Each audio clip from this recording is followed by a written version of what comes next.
Қайырлы күн, құрметті әріптестер. Мектепке дейінгі білім беру жаңа көзқарас, мектепке дейінгі тәрбие мен оқыту жүйесіндегі үздік тәжірибелер мен инновациялар атты республикалық семинарға қош келдіңіздер. Ресейден қосылып отырған қонақтарды және Қазақстанның әр аймағынан әріптестерімізді көргенімізге өте қуаныштымыз. Барлықтарыңызға шексіз алғысымызды білдіреміз. Семинар жұмысына өңірлік білім беру басқармаларының өкілдері, балалар психологиясы мен педагогика саласындағы ғалымдар, педагогтардың біліктілігін арттыру институттарының ғылыми қызметкерлері, мектепке дейінгі білім беру ұйымдарының басшылары, әдіскерлер мен логопедтер және балабақша педагогтары қатысады. Семинар модераторлары Бөбек-Жай балабақшасының директоры Бушуева Эльза Абиловна және мен педагог-психолог Капанова Айнұр Бақбергенқызы. Здравствуйте, дорогие коллеги! Приветствуем вас на республиканском семинаре «Дошкольное образование. Новый взгляд. Лучшие практики и инновации в системе дошкольного воспитания и обучения». Рады приветствовать гостей из России и наших коллег из разных регионов Казахстана. Спасибо за участие. В работе семинара принимают участие ученые в области детской психологии и педагогики, научные сотрудники институтов повышения квалификации педагогов, руководители дошкольных организаций образования, методисты, логопеды и педагоги детских садов. Модераторы семинара – директор ясли-сада Бабек Бушуева Эльза Абиловна и педагог-психолог ясли-сада Бабек Капанова Айнур Бакбергеновна. Балалық шақ бұл әр кезең өз алдына құнды болатын, өзіндік құндылығы мол кезең. Балалық шақта бала өте тез дамиды. Сондықтан да баланың мінез-құлқындағы барлық өзгерістерді қадағалап, оның дамуына ерекше жағдай жасау керек.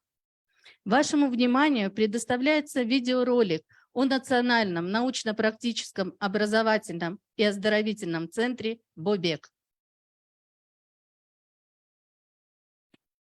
Бөбек ұлттық ғылыми практикалық білім беру және сауықтыру орталығы үздіксіз білім берудің барлық деңгейлерінде білім беру және сауықтыру қызметін іске асыратын қазіргі заманғы республикалық көп салалы ұйым болып табылады. 1997 жылы ашылған. Бөбек орталығы қызметінің негізгі бағыттары: дарындылықтың жеке бейінін ескере отырып, балаларды оқыту және тәрбиелеу, олардың жеке дамуына ықпал ету, педагогикалық кәсіби мамандарды даярлау, жетім, көп балалы және аз қамтылған отбасылардан шыққан республиканың экологиялық қолайсыз өңірлерінен келген балаларды сауықтыру демалысын және оңалтуды ұйымдастыру, республикалық мектептен тыс іс-шараларды өткізуді, астрономия және ғарышты зерттеу саласында оқушылардың оқудан тыс іс-әрекеттерін ұйымдастыру. Орталықтың барлық құрылымдық бөлімшелері білім берудің базалық құндылықтарына негізделген тәрбиенің бірыңғай жүйесіне біріктірілген. Қазақстандық патриотизм және азаматтық жауапкершілік, құрмет, ынтымақтастық, еңбек пен шығармашылық, ашықтық, өмір бойы білім алу және бірыңғай оқыту ортасына интеграцияланған. Балабақша 2009 жылы ашылған. Бөбек орталығының үздіксіз білім беру жүйесіндегі бірінші сатысы. Балабақшада 128 бала оқиды, 8 топ жұмыс істейді. Оқыту Қазақстан Республикасының мектепке дейінгі тәрбие мен оқытудың мемлекеттік жалпыға міндетті стандартының үлгілік бағдарламасы бойынша мемлекеттік және орыс тілдерінде жүргізіледі. Әрбір жас ерекшелігі тобында көркем, шығармашылық пен қозғалыс белсенділігі үшін және өздігінен жұмыс істеуге жағдайлар жасалған. Онда білім беру салаларына сәйкес танымдық және ойын материалдары орналастырылған, бұрыштар жабдықталған. Балабақшада күні бойы болатын әр бала өзіне қызықты сабақ таба алады. Балабақшадағы пәндік білім беру ортасы балалардың дарындылығын ерте дамуды көздейтіндей етіп құрылған. Осы мақсатта қосымша білім беру сабақтары енгізілді. Жүзу, хореография, партерлік гимнастика, сауықтыру гимнастикасы, дұрыс тыныс алу, денсаулық жолында қастабанның алдын алу, шынықтыру рәсімдері, құм терапиясы, тұз шахтасына бару, Монтессори әдісі бойынша сабақтар, Воскобовичтің дамытушы ойындары, шахмат, вокал, театр студиясы және көркем сурет шеберханасы, ерте жастан тілдерді оқытудың English Baby Club клубы, экология бойынша жобалар. Балабақша тәрбиеленушілері шығармашылық конкурстардың жеңімпаздары болып табылады.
сейчас.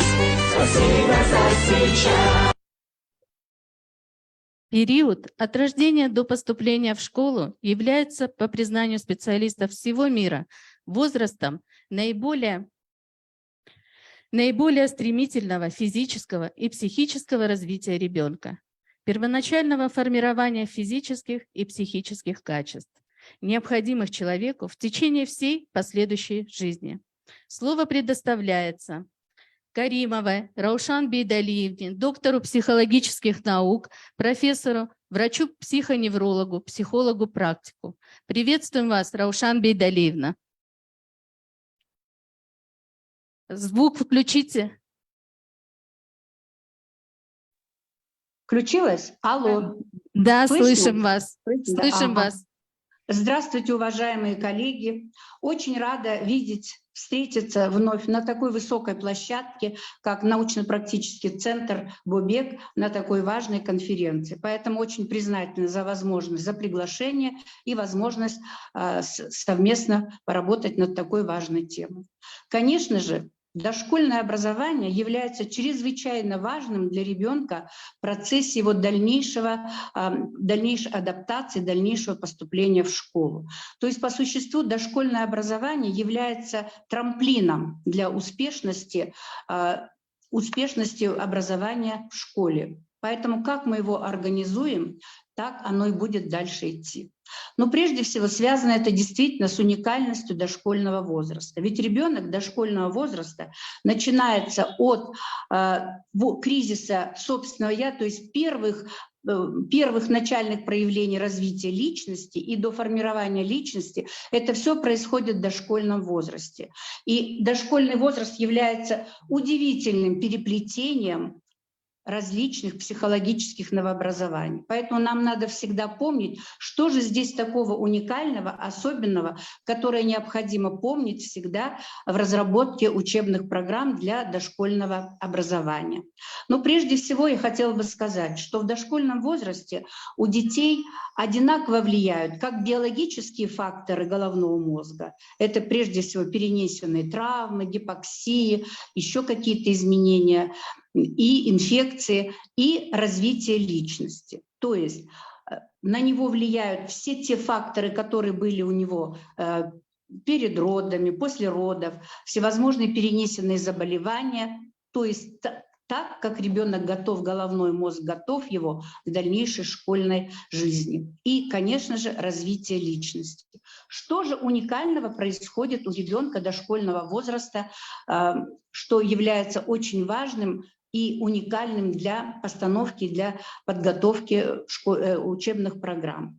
Ну, прежде всего, начинает формироваться личность у ребенка. Это самооценка, самосознание, это самоконтроль, это направленность личности. И, конечно, в первую очередь уже в этом возрасте начинают появляться первые, возможно, проявления задатки, способности, направленность личности. Дошкольный возраст – это уникальный возраст, когда у ребенка выражена максимально конформность. Конформность – это то свойство личности, которое бывает наиболее выражено и наиболее благоприятно именно в дошкольном возрасте. Это умение сотрудничать, умение общаться, умение сопереживать и умение находить общий язык со сверстниками. И вот эту особенность надо обязательно учитывать, и надо ее обязательно развивать, чтобы ребенок мог прийти в школу с таким багажом конформности. Потому что в старших классах уже уровень конформности уменьшается, и это, конечно, влияет уже потом на адаптацию ребенка. Вторым важным фактором, очень необходимым для дошкольников, является умение или высокий уровень внеситуативного общения. То есть общение не по предмету, не по какому-то заданию, а просто умение общаться на самые различные темы. Вот эта особенность очень влияет на социализацию ребенка, на умение находить контакты, на умение сопереживать, на умение давать оценку давать своему или поведению, или поступкам других детей в социуме. Поэтому это играет очень большую роль, и развитие внеситуативного общения является тоже очень важной составляющей. Следующий фактор касается именно познавательной сферы. В дошкольном возрасте максимально развиваются все механизмы памяти. Конечно, она начинает развиваться от механической, или мы говорим предметная память, до логической. И, конечно, к 7 годам, к 6-7 годам у ребенка уже должно развиваться логическое, абстрактное мышление, и у ребенка должны развиваться речевое мощение. Вот это очень важный фактор, который влияет в последующем на учебную деятельность, на успеваемость. Другой важной особенностью детского дошкольного возраста является то, что в возрасте 5-6 лет максимально развивается психомоторика, то есть мелкая моторика. Не случайно этот возраст называется возрастом грации. И в этом возрасте у ребенка уже появляются задатки, умение танцевать, умение физически выполнять какие-то нагрузки. Не случайно в этом возрасте уже проявляются способности к каким-то спортивным, танцевальным наклонностям. Поэтому вот этот возраст развития мелкой психомоторики, координации является очень важным, и на это необходимо обязательно обратить внимание в системе дошкольного образования.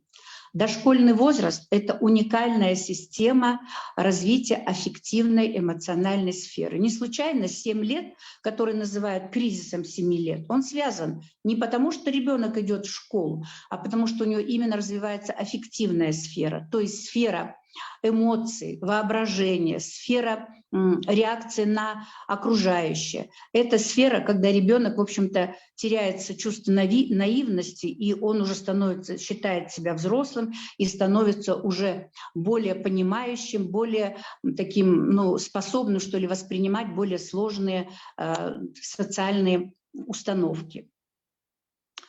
Дошкольный возраст является очень важным в развитии речи. Как никогда в развитии речи именно в дошкольном возрасте определяются потом последствия, есть ли какие-то проблемы или нет. К сожалению, надо сказать, что очень многие дети сейчас, при том, что они умеют разговаривать и, в общем-то, отвечают на какие-то простые вопросы, когда их начинаешь смотреть в плане психологической готовности к школе, обнаруживают очень бедный запас слов. То есть они могут говорить простыми, односложными предложениями, они не могут говорить или как-то сопоставлять, они не могут добавить какие-то художественные произведения, они не могут так давать живую, красивую речь, как хотелось бы. Вот это, конечно, ограничивает их затем в обучении. Поэтому необходимо сделать акцент на развитие логико-прагматической части речи, то есть основной функции логического или речевого мышления. Какие же особенности современных дошкольников есть? Позвольте мне отметить, как специалисту, не только работающему в плане науки, но и на практике, мне приходится ежедневно видеть детей, в том числе и дошкольного возраста, смотреть их в плане психологической готовности к школе. И что хотелось бы сказать? Но прежде всего хотелось бы сказать, что увеличивается количество детей с задержками речи. То есть это именно как раз тот момент, когда дети могут отвечать на простые вопросы короткими простыми предложениями и не могут в дальнейшем. У них нет возможности или не могут они общаться в беседе, не могут поддерживать беседу. То есть это тот уровень логико-прагматической части речи, который является очень важным в социализации ребенка. У детей, к сожалению, на сегодняшний этап следует сказать, что у детей при подготовке к школе отмечаемый очень невысокий культуральный уровень развития. То есть дети, по существу, готовясь в общеобразовательных дошкольных учреждениях, плохо знают свой день рождения, плохо знают времена года, что зачем идет, плохо понимают или не могут рассказать значимость каких-либо праздников. И даже в общем-то, не могут сказать, какие семейные, кем мама работает, кем папа работает, кто такой папа, юрист, кто. То есть самые простые такие понятия, которые ребенок 6-7 лет должен уже знать, он затрудняется сказать.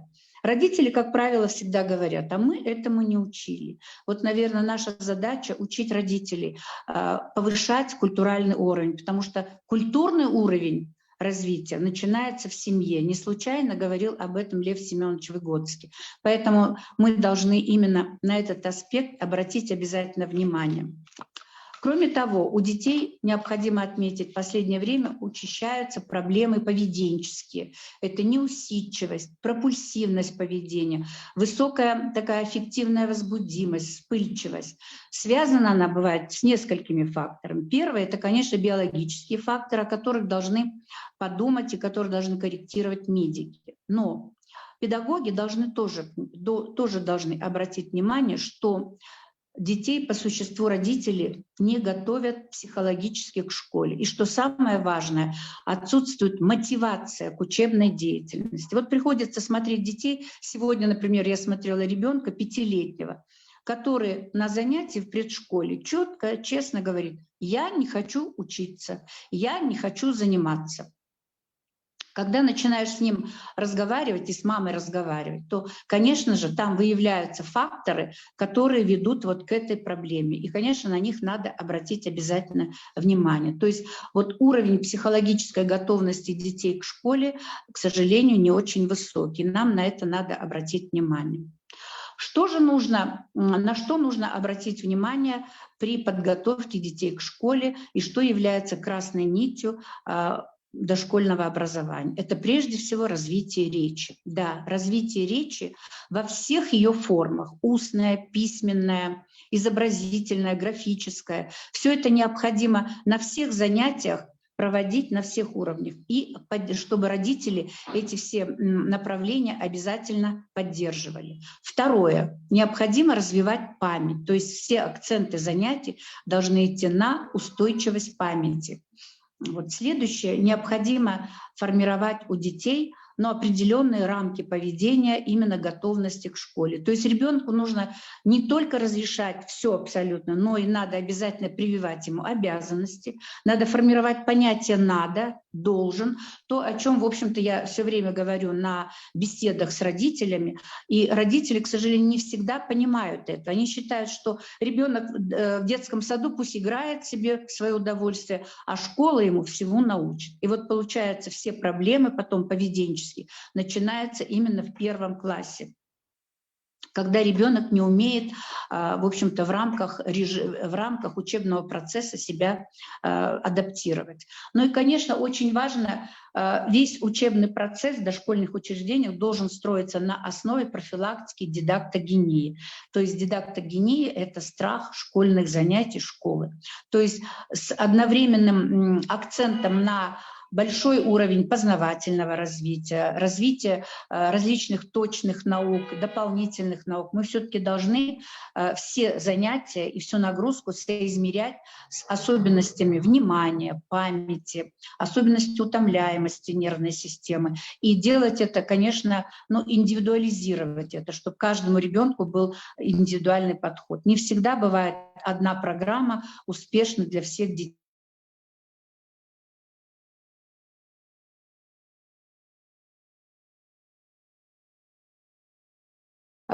Дополнительное время подумать, где-то ребенка отвлечь, где-то ребенка надо чем-то другим занять, чтобы он мог вот этот процесс переключаемости памяти, помог ему восстановить силы и восстановить выносливость нервной системы.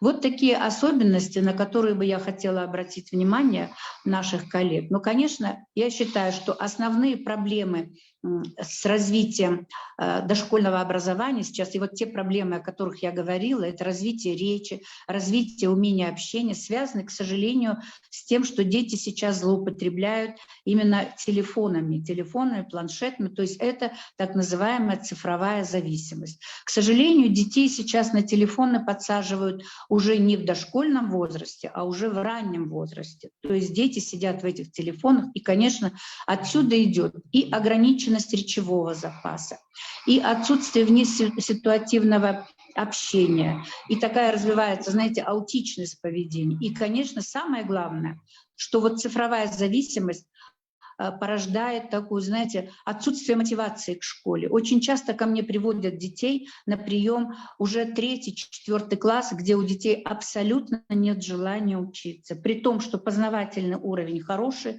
при том, что они могут учиться, но полностью отсутствует желание заниматься. Вот на эти аспекты нам, конечно, надо обратить внимание. На прошлой конференции я обращала внимание на цифровую зависимость. И, конечно, нам надо продолжать говорить родителям о том, что без цифровых технологий мы не можем обходиться, но и при этом свои родительские функции ни в коем случае нельзя отдавать телефону. И вот если мы все это сможем донести до родителей, если мы сможем вместе с родителями организовывать вот такое детство, дошкольное детство, то я думаю, у нас будет все успешно.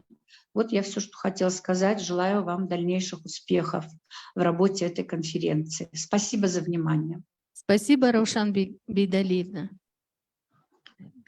Сөз кезегі Мусина Сара Османовнаға беріледі. Менталды денсаулықты дамыту орталығы, коуч-психолог, әлеуметтік ғылымдар магистрі. Сізді көргеніңізге қуаныштымыз, Сара Османовна. Сөз кезегі өзіңізде.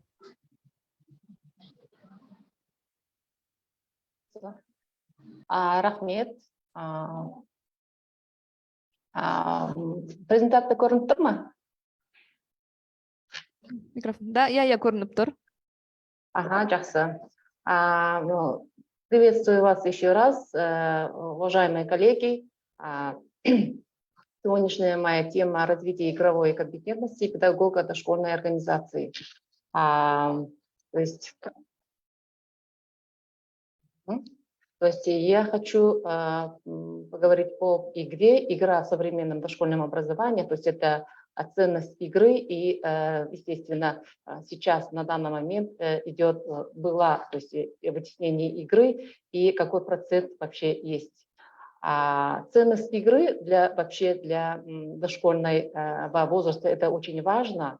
Как вы сами знаете, да, ценность игры дошкольного возраста — это очень важно, и она необходима для вообще дошкольного возраста. То есть это для детского развития признаются практически все специалисты, да, педагоги, педиатры, нейрофизиологи, да, разных стран приводят все новые доказательства того, что игры принадлежит фундаментальная жизненно важная роль вот вообще в развитии ребенка. И что депривация игровой деятельности в детском возрасте разрушительна для нормального развития. Но, наверное, вы согласитесь с этим, да, что именно вот игровая деятельность в детском возрасте, если она прерывана, то это действительно разрушительно для нормального развития. Ну и, конечно же, вытеснение игры. Об этом хочу сказать, что из опыта Елены Олеговны Смирновой, да, где мы вот оперировались на ее материале о игровой компетентности воспитателя, да, вот именно в этом году в основном провели курсы, именно оперировались на ее материал. И исследование, в котором участвовали дошкольники вообще 3-6 лет. Хочу сказать, что именно исследование, да, вот, в котором участвуют дошкольники 3-6 лет города Москвы, ну, здесь такой показатель был, здесь мы не брали Казахстан, поэтому из опыта работы Смирновой, и в режиме дня детского образовательных учреждений на свободную игру фактически не остается вообще времени, честно говоря, поэтому структурируется именно по режиму. Формирование игры не является вот именно самостоятельной задачей дошкольного образования. И более того, игра противопоставляется полезным занятиям, да, так как что не обязательно, потому и не нужны. Ну, я беру, до этого говорили, что из опыта Смирновой. В результате уровень развития игры современных дошкольников резко она снизилась. И вот здесь я картину не стала строить, поэтому здесь низкий уровень это 60%, а средний уровень это 35%, и высокий уровень это такой вот такой исключительный случай. То есть это когда она сводится к однообразным действиям с игрушками, да, наблюдается уже 60%. Средний уровень, когда ребенок принимает роль и намечает сюжет, встречается в 2 раза реже, да, и, естественно, если он развернутые ролевые отношения, то есть это в исключительных случаях. То есть таким образом наблюдения показали, что игра в старших дошкольных возрасте в основном находится на низком уровне. То есть ребенок самостоятельно он не играет. То есть тот уровень игры, который полвека назад считался возрастной нормой, вообще для дошкольников, старших дошкольников в настоящее время является исключением. Да? Вот. И здесь еще, что же является, вот здесь вот я привела пример из статьи Рашод Бедариевны «Цифровая чума детства». Да, действительно, она очень актуальна и действительно цифровая чума детства.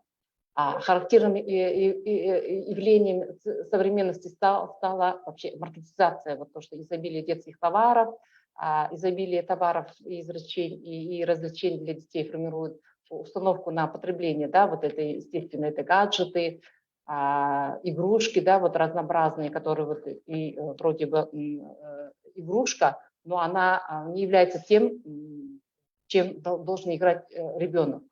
Так игрушки все чаще перестают быть вообще средством игры и превращаются в товар вообще, который взрослые приобретают для детей. И в исследовании, да, опирируясь на работу Смирнова, да, вот то, что вот мы, когда читали курсы, оперировались на ее материал. Исследования показали, что в детской комнате современных дошкольника, да, находится вообще очень много разнообразных игрушек, но она действительно она не является познавательным процессом, то, что он не берет оттуда те такие вот познавательные процессы, то есть она не развивает, из которых только 6% реально используются ребенком. Игрушки становятся просто имуществом ребенка, то есть родители покупают и все. Предметом обладания, да, вообще, который заполняет физическое пространство, а не вот побудителем внешней и внутренней активности детей. Вы, наверное, с этим согласитесь. И вот усиливается экспансия вот современных СМИ и видеопродукции для детей, да, вот действительно цифровая чума детства, да, вот. Если увидите вот эта вот статья Рашод Бедариевной, она опубликовала в своей страничке вообще установка на вот именно потребление активно формируется и усиливается экспансией современных СМИ и видеопродукции для детей. Вообще доминирующим занятием дошкольников стал вообще гаджет, в котором в большинстве в своем весьма вообще сомнительный. Да, вот это занятие сильно вытесняет игру как более активную и творческую форму деятельности. Ну и однако одной из главных причин это ухода игры из дошкольного образования является подмена игры игровыми формами обучения. Да, вот. Игра как бы не исчезает у нас вообще. Игра, она не исчезает, а становится более средством обучения, более вот полезной и направленной на усвоение нового. Ну и однако значение игры преимущественно рассматривается как чисто дидактическое. Игру используют для вот именно приобретения новых умений, представлений, именно для формирования полезных навыков и прочее. Да? Об этом, в частности, свидетельствуют многочисленные методы педагогической работы. Да? То есть сейчас присутствует термин игровая форма, игровые средства, игровые технологии, да? Игровые занятия. Вот до этого мы, когда проводили курсы, вот это вот все мы использовали. То есть это мультипликацию делали, игровые занятия, да, вот через игру это все. То есть если мы через игру будем развивать детей, то это тогда уже будет очень хорошо и полезно. Ну и, конечно же, резюмируя свой материал, можно сказать, что вот буквально вчера Асхат Магомедов опубликовал свой пост, вот то, что он делится, вот, здесь вот вы смотрите, да, он делится инициативами по вопросам содержания дошкольного образования, да, можно сказать, что это большая реформа, да, за годы независимости, и которая полностью меняет содержание дошкольного образования. И здесь вот написано, главным шагом в данном вопросе стало принятие в этом году нового государственного стандарта дошкольного воспитания. В учении типовых программ по главу глав поставлена целостное развитие ребенка по всем аспектам. Да? Но, естественно, это уже через игру, через методические пособия, включая интеллектуальное, целостное, социально-эмоциональное, физическое развитие вообще детского возраста, ну и от рождения до 3, от 3 до 6 лет. Ну и достижение этой задачи стандарт затрагивает целый ряд изменений. Ну, я так думаю, все будет хорошо. Вот она, мектепке дейінгі білім беруде жаңа стандарттың білімі кеше ғана жарияланды. Асхат Аймағамбетовтың осы туралы айтқым келген. Және де, то есть, и еще хочу сказать, что и Институт профессионального развития провели ряд таких курсов. Вот.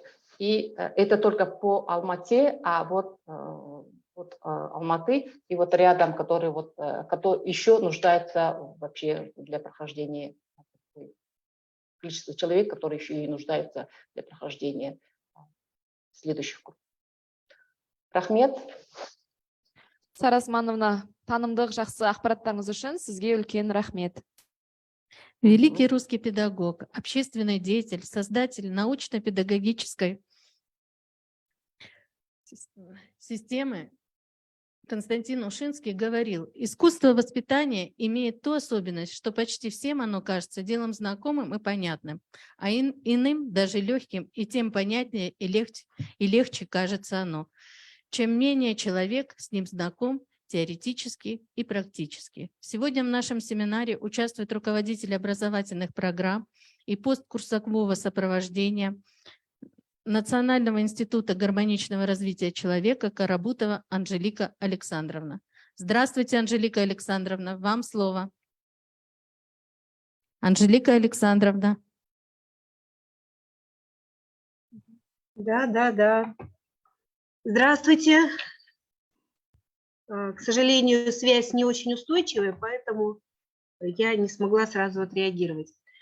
Сегодня предыдущие спикеры называли много факторов, которые способствуют благотворному развитию ребенка дошкольного возраста. Сейчас на базе Национального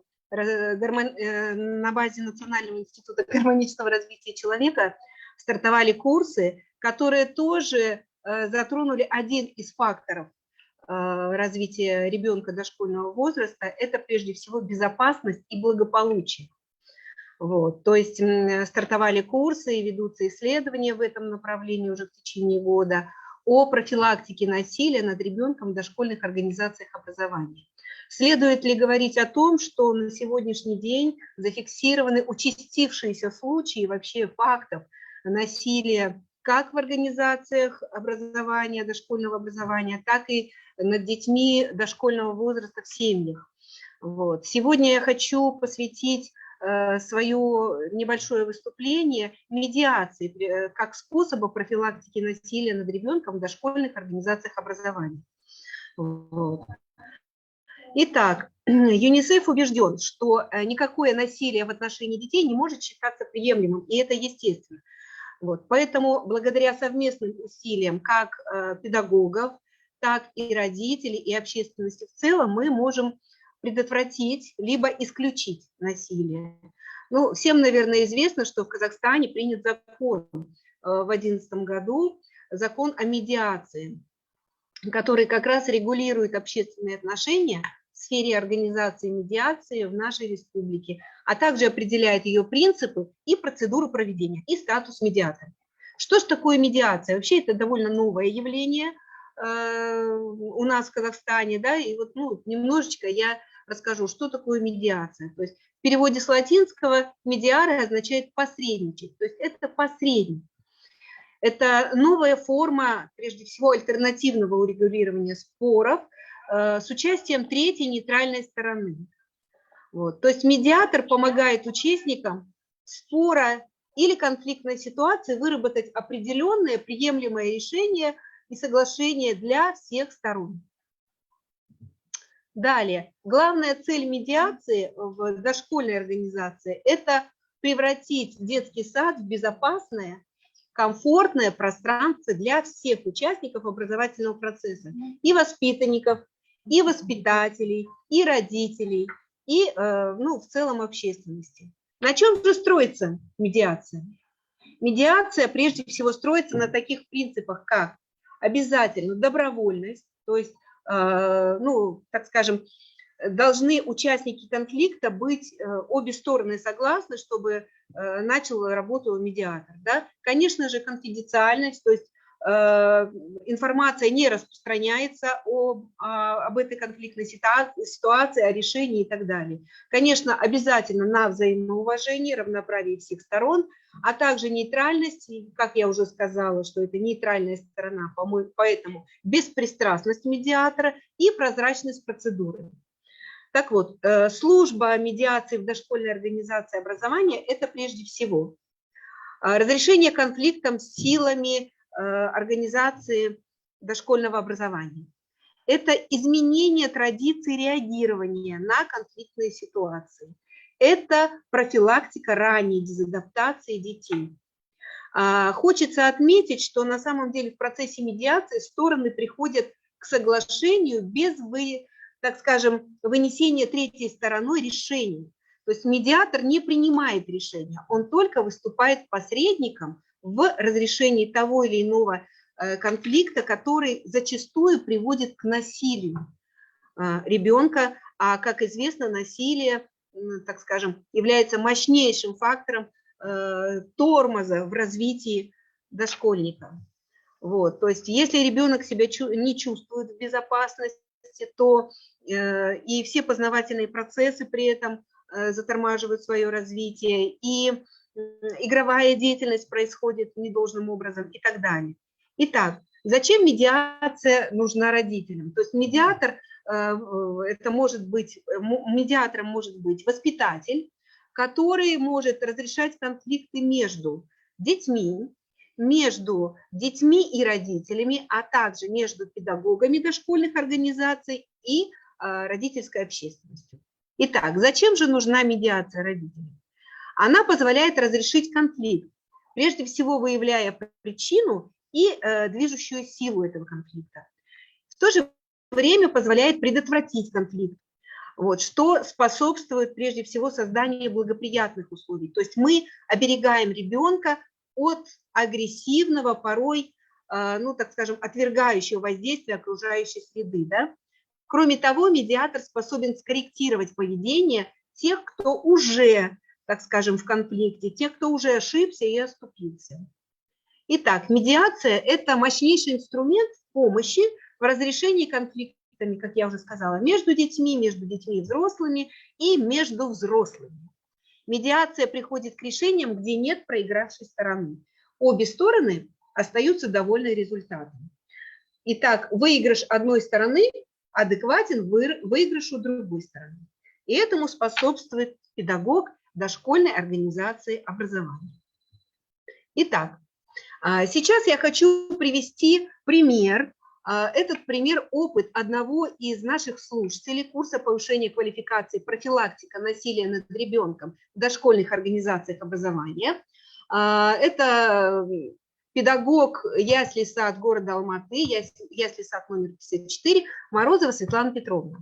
Значит, выполняя практическое задание, вообще очень много у нас практических заданий, практического материала на курсах, вот, многими слушателями слушатели вокруг меня сейчас находятся, были разработаны советы родителям, вот с точки зрения медиатора, обижаемого ребенка, то есть кого обидели, и родителям ребенка-обидчика, то есть тот, кто обижает. Вот сейчас я хочу предоставить вот одну из разработок, это вот Светлана Петровна разработала. Итак, значит, сейчас мы остановимся на рекомендациях родителям ребенка, которого обижают. И вот смотрите, помните, так, одну секундочку, сейчас у меня тут все закрыто. Помните, ваша цель не прекратить насилие, вернее, прекратить насилие, а не наказать виновных. То есть Медиатор должен об этом помнить, что ни в коем случае он не дает оценку ни одной стороне, ни другой стороне. Итак, чего же добивается обидчик? Это вообще разработан большой такой буклет, вот, который будет впоследствии, я думаю, да, вывешен в, наверное, группе для родителей. И вот информация его такая. Чего добивается обидчик? Прежде всего он добивается, чтобы его заметили, уважались и подчинялись ему. То есть ребенок, который ведет таким образом, требует прежде всего внимания. Он хочет, чтобы его любили.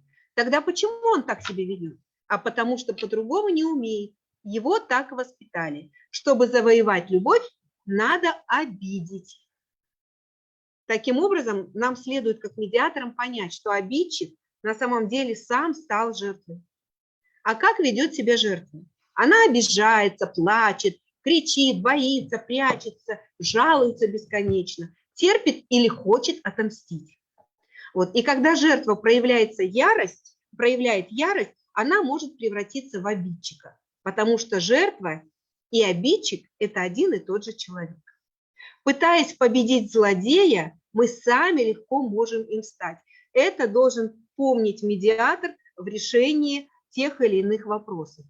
Какими бывают обиды? На самом деле обиды делятся на 3 зоны. Зеленая зона, то есть это дразнилки, оскорбления и так далее. Ну, тут приведен пример, да, ты же очкарик, там, или толстяк и так далее. Дети любят такие клише давать, да. Желтая зона, то есть это уже угрозы. Например, пойдем-ка я тебе сейчас те же очки сломаю, или я тебе сейчас тумаков наставлю и так далее, да.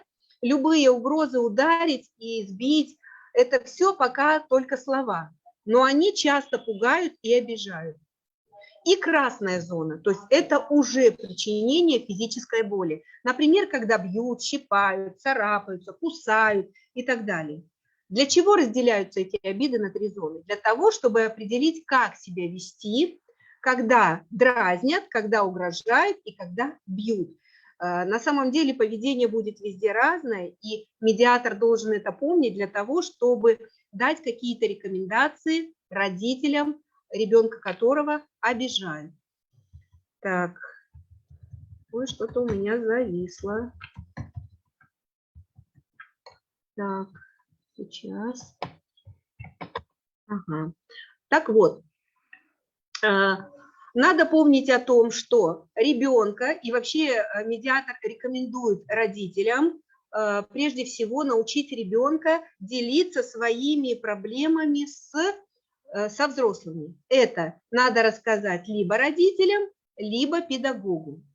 Рассказывая родителям, ребенок должен знать, что если ему наносят обиду в любой из этих зон, там зеленая, красная и так далее, да, вот, ему не важно, какая это зона, важно то, что он должен рассказать полную версию, что произошло. К сожалению, не всегда родители хотят внимательно слушать. И чаще всего, не разобравшись в ситуации, дают странные советы. Дай ему в лоб, и тогда он отвяжется. Но это чаще всего папы говорят, да, а мамы говорят, да ты не обращай внимания, не переживай, все пройдет и так. Так вот. Вышеперечисленные 2 совета родителей – это на самом деле не решение проблемы. Иногда так говорят только потому, что просто не знают, что посоветовать ребенку. Ну, давать в лоб, например, в ответ на дразнилки нельзя, вот, иначе ребенок сам превращается в обидчика. Но игнорировать обиды тоже нельзя, потому что это приносит страдания. Тогда... В общем, одна категория взрослых – это родители, вторая категория взрослых – это педагоги. То есть если речь идет о том, что ребенку угрожают или его бьют, нужно немедленно рассказать не только родителю, но и педагогу, если особенно это происходит в организации образования, в дошкольной организации. Но здесь возникает какая проблема? Дети чаще всего боятся выглядеть ябедой. Вот здесь можно дать рекомендацию родителю, что надо объяснить ребенку, что на самом деле это не трусость и это не жалобы бесконечные, а это защита, самооборона. То есть можно задать такой вопрос. Разве взрослые, которых ограбили, ябедничают, если звонят в полицию? А если в доме пожар, разве ябедничают? когда звонят в МЧС, надо себя спасать. Вот. И таким образом научить ребенка спасаться, да, рассказывая обо всех проблемах взрослым людям. Вот. Почему это надо следовать? Потому что дети не всегда могут охранять свою личную границу. Вот. И поэтому в этом им могут помочь как родители, так и педагоги. Вот. Самое главное, не оставлять ребенка в одиночестве перед трудностями, потому что это ставит под удар, как уже сегодня неоднократно отмечалось, его психическое и эмоциональное благополучие, его чувство собственного достоинства. Так, следующий файл. Вот теперь, смотрите, ну, это была сторона пострадавшая, да, но не менее озабочены родители, у которых ребенок выступает в качестве обидчика или агрессора, да. Как быть? Мой ребенок агрессор, мой ребенок всех бьет. Вот какие рекомендации можно дать здесь родителям? Ну, во-первых, надо помнить о том, что ребенок-агрессор, тот, который обижает всех вокруг, он как раз получает в семье опасный опыт безнаказанности, который прежде всего часто приводит к попаданию в криминальные структуры, ну вот если над ним не работать, да, он не различает грань между шуткой и насилием, чаще всего и не умеет, а еще чаще не хочет договариваться ни с кем, потому что считает, что все проблемы можно решить силой. Показал кулак, ударил, все проблемы решены. Поэтому какие можно дать рекомендации родителям вот таких детей? Ну, во-первых, научиться сохранять спокойствие. И в этом состоянии выяснить у ребенка, что его побуждает, почему он решает ударить, то есть прибегнуть к насилию. Далее, без обвинений, без всяких оценок и давления на ребенка надо дать ему понять, что на самом деле вы категорически против такого его поведения. Далее, не следует угрожать, кричать и отказывать ребенку в вашей любви, потому что это больше вредит, чем помогает. На самом деле все поведение ребенка, прежде всего, ну так скажем, обусловлено отсутствием любви взрослых и отсутствие внимания со стороны взрослых этому ребенку. Вот. Далее, если вы заметили, что ваш ребенок, либо поступили жалобы, что ваш ребенок ведет себя таким образом, следует поговорить с педагогом, с воспитателем, да, получить как можно больше информации о происходящем, то есть прояснить ситуацию. Да. Дальше, разработать совместно, обратите внимание, совместно с образовательной организацией, дошкольной организацией план действий по остановке вот такого агрессивного поведения ребенка. Вот. И последнее, поддерживать вашего ребенка в намерении измениться, хвалить и хвалить за малейшее проявление доброты, терпения, милосердия, эмпатии и так далее. То есть на самом деле ребенок будет меняться только когда он будет уверен, что его любят и ему рады, ему готовы помочь всегда. Но у конфликта есть еще третья сторона. Есть непосредственно обидчик, есть обижаемый, но есть и свидетель. Так, сейчас. Что следует медиатору сказать свидетелям? Да? Как себя вести со свидетелями? Во-первых, нужно всегда, если были дети свидетелями данного конфликта, надо заручиться поддержкой как раз-таки этих детей, этой группы участников, сделать их борцами за правду и справедливость. Вот. Четко обозначить, что вы хотите. Вот. Прежде всего, чтобы каждый ребенок, например, когда увидит, что другого обижают, сделал следующее. Отказался участвовать в насилии, это первое. Рассказал о конфликте, который он видел или о котором он знает. Да? Вот. Далее, если возможно, заступиться, прежде всего, за того, кого обижают. Например, сказать, не делай этого. Вот.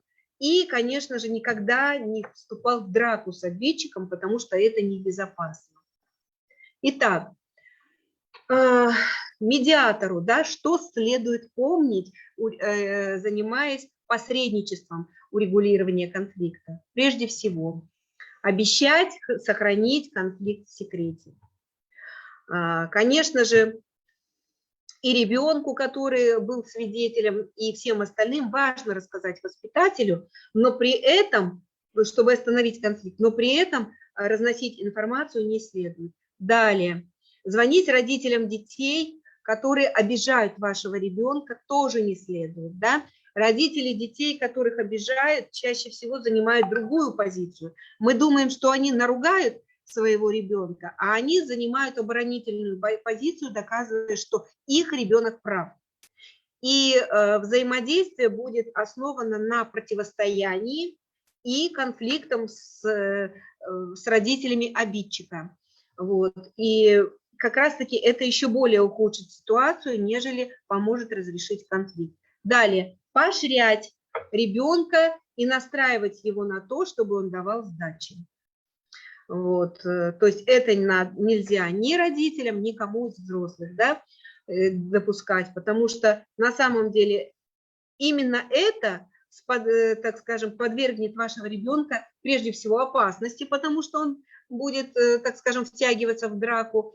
И надо научить ребенка уметь говорить «нет», например, либо «оставь меня в покое». Да? И кроме того, особенно родителям агрессора, да, не следует обвинять и обиженного ребенка, да, не следует обвинять ребенка за то, что это произошло, особенно того, кого обижают.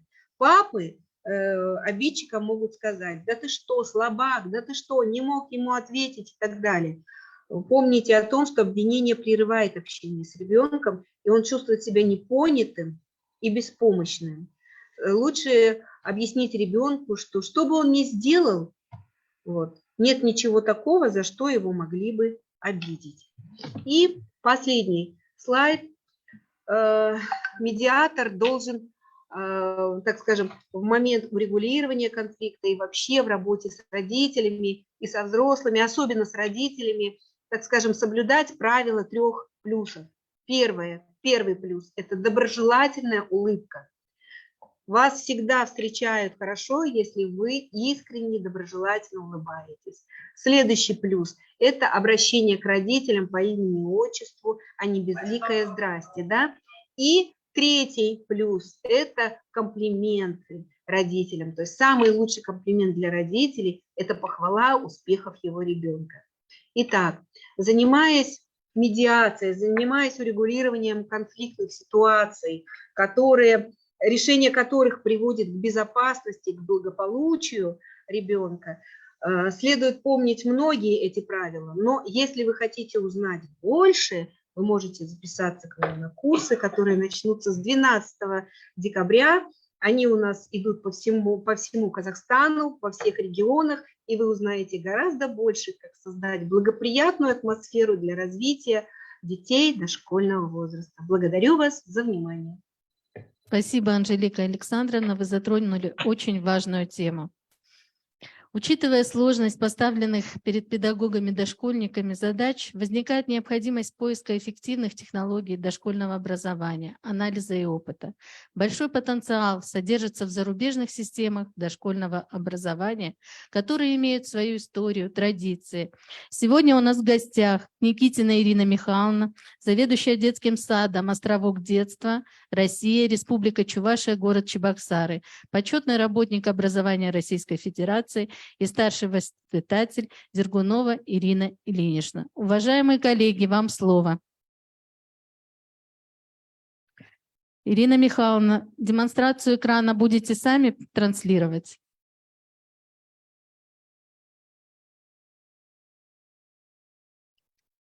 Ирина Михайловна, камеру включите, пожалуйста. Здравствуйте, нас видно, слышно? Видно, слышно. Добрый день, уважаемые коллеги, очень приятно вас видеть. Спасибо большое, Эльза Абиловна, за приглашение. Мы приветствуем вас из Чувашии, города Чебоксары на прекрасной реке Волге.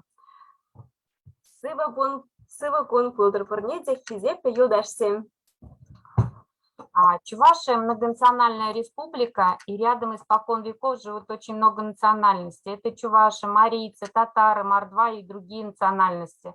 Мы считаем очень важным, чтобы мы все жили в дружбе и согласии с нашими соседями и воспитывать у детей уважение к людям разных национальностей именно с раннего возраста.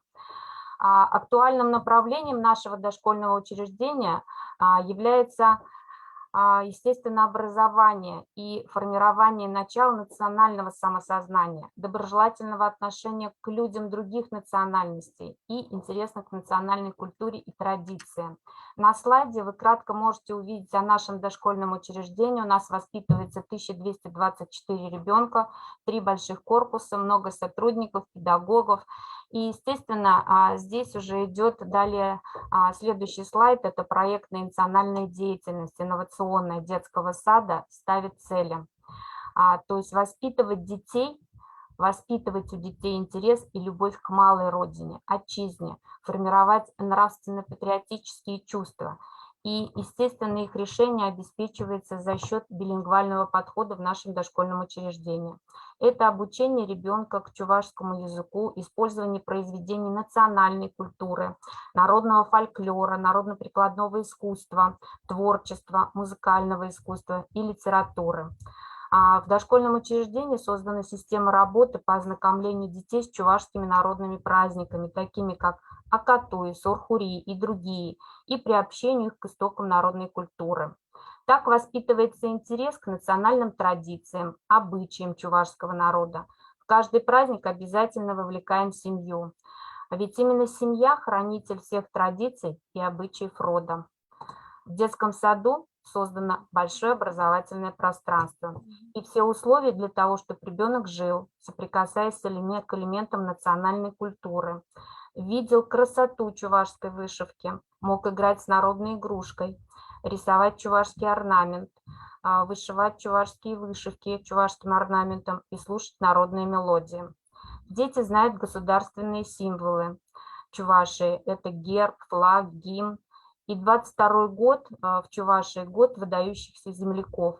И мы знакомим детей с такими великими и знаменитыми людьми, как этнопедагогом Геннадием Волковым, просветителем Иваном Яковлевым и космонавтом Андрианом Николаевым, и, естественно, с другими. Геннадий Волков сказал: без материнского языка, без чувашских традиций дети бездушны. Не теряйте родственных связей, восстанавливайте, сохраняйте памятники древности. В детском саду есть небольшой мини-музей, в котором бережно собраны предметы быта Чувашии, старинная одежда, посуда, орудия труда. Именно здесь ребенку открывается возможность погружения в историю родного Чувашского края. Кроме того, в музее можно потрогать, поиграть, увидеть предмет действия. Так мы учим детей бережно относиться к историческому и культурному наследию народа, воспитывая маленького гражданина. Мы хотим, чтобы традиции Чувашии были в нашей жизни, чтобы мы знали свои корни, сохранили связь времен и поколений. Педагогический коллектив обобщает, распространяет опыт воспитания дошкольников на традициях чувашского народа.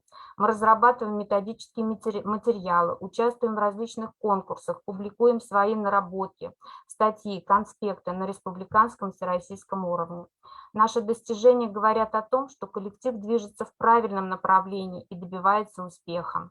Но самое главное, мы воспитываем детей на своих традициях чувашского народа, маленькими гражданами своей страны и патриотами малой и большой родины. Дошкольное учреждение, педагоги молодые, есть наставничество, очень сильно работает, участвует в различных конкурсах, муниципальных проектах. А сейчас мы хотели бы показать фильм. Эльза Абиловна, вы, наверное, сами включите или мы? Наверное, лучше вы, потому что у нас ссылка. Хорошо.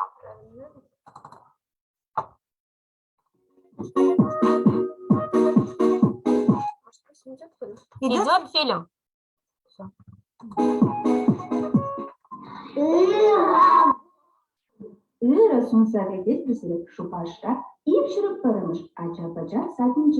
Добрый день, рада вас приветствовать в 201-м детском саду города Чебоксар. Актуальное направление воспитания в детском саду – это формирование у ребенка начала национального самосознания, уважительного и доброжелательного отношения к людям других национальностей, интереса к национальной культуре и традициям. Их решение обеспечивается за счет воспитания ребенка с использованием краеведческого материала в содержании воспитания и произведения национальной культуры.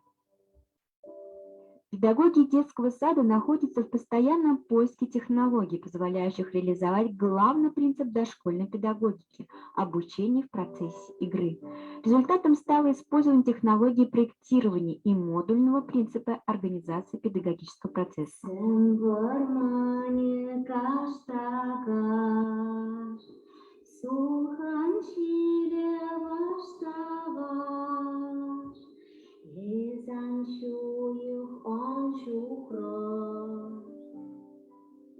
Малыми творческими группами разработаны проекты, которые успешно используются в образовательном процессе. Это такие проекты, как «От чистого истока», «По родному краю с рюкзаком шагаю», «Энциклопедия профессий», «Арт-ландшафт детского сада». Ознакомление дошкольников с культурой чувашского народа осуществляется через игру, творческую деятельность в общении, в повседневной жизни, при использовании разнообразных методов и приемов, способствующих формированию и обогащению знаний каждого ребенка.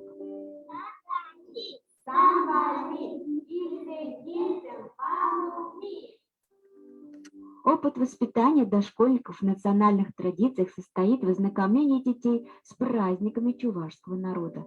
В процессе такого ознакомления происходит знакомство с играми, песнями, танцами, с национальными костюмами и декоративно-прикладным искусством.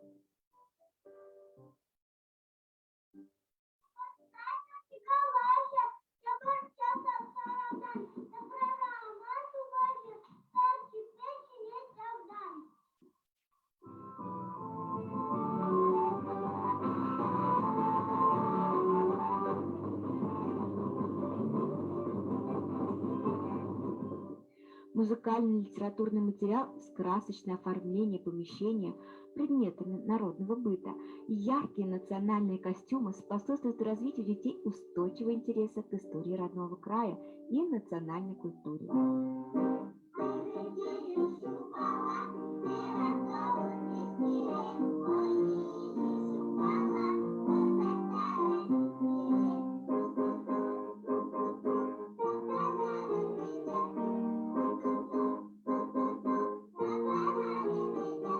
Окружающий предмет, впервые пробуждающий душу ребенка, воспитывающий в нем чувство красоты, любознательность, должны быть национальными. Только приобщаясь к настоящим предметам старины, дети чувствуют свою принадлежность к истории своего народа. Изучать историю, прошлое родного края, хранить память о деяниях предков – это наш долг, и мы считаем своим долгом стать достойными и продолжителями традиций нашего народа. Прошлое всегда достойно уважения. Уважать прошлое необходимо в том смысле, что это реальная почва настоящего.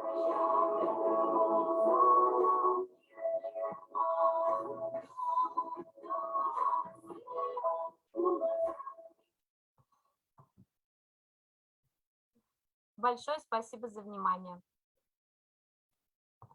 Педагогики любого народа выражается в практике.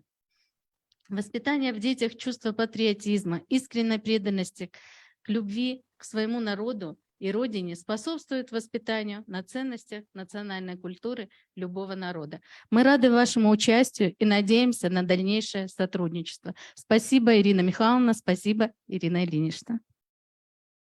Спасибо большое.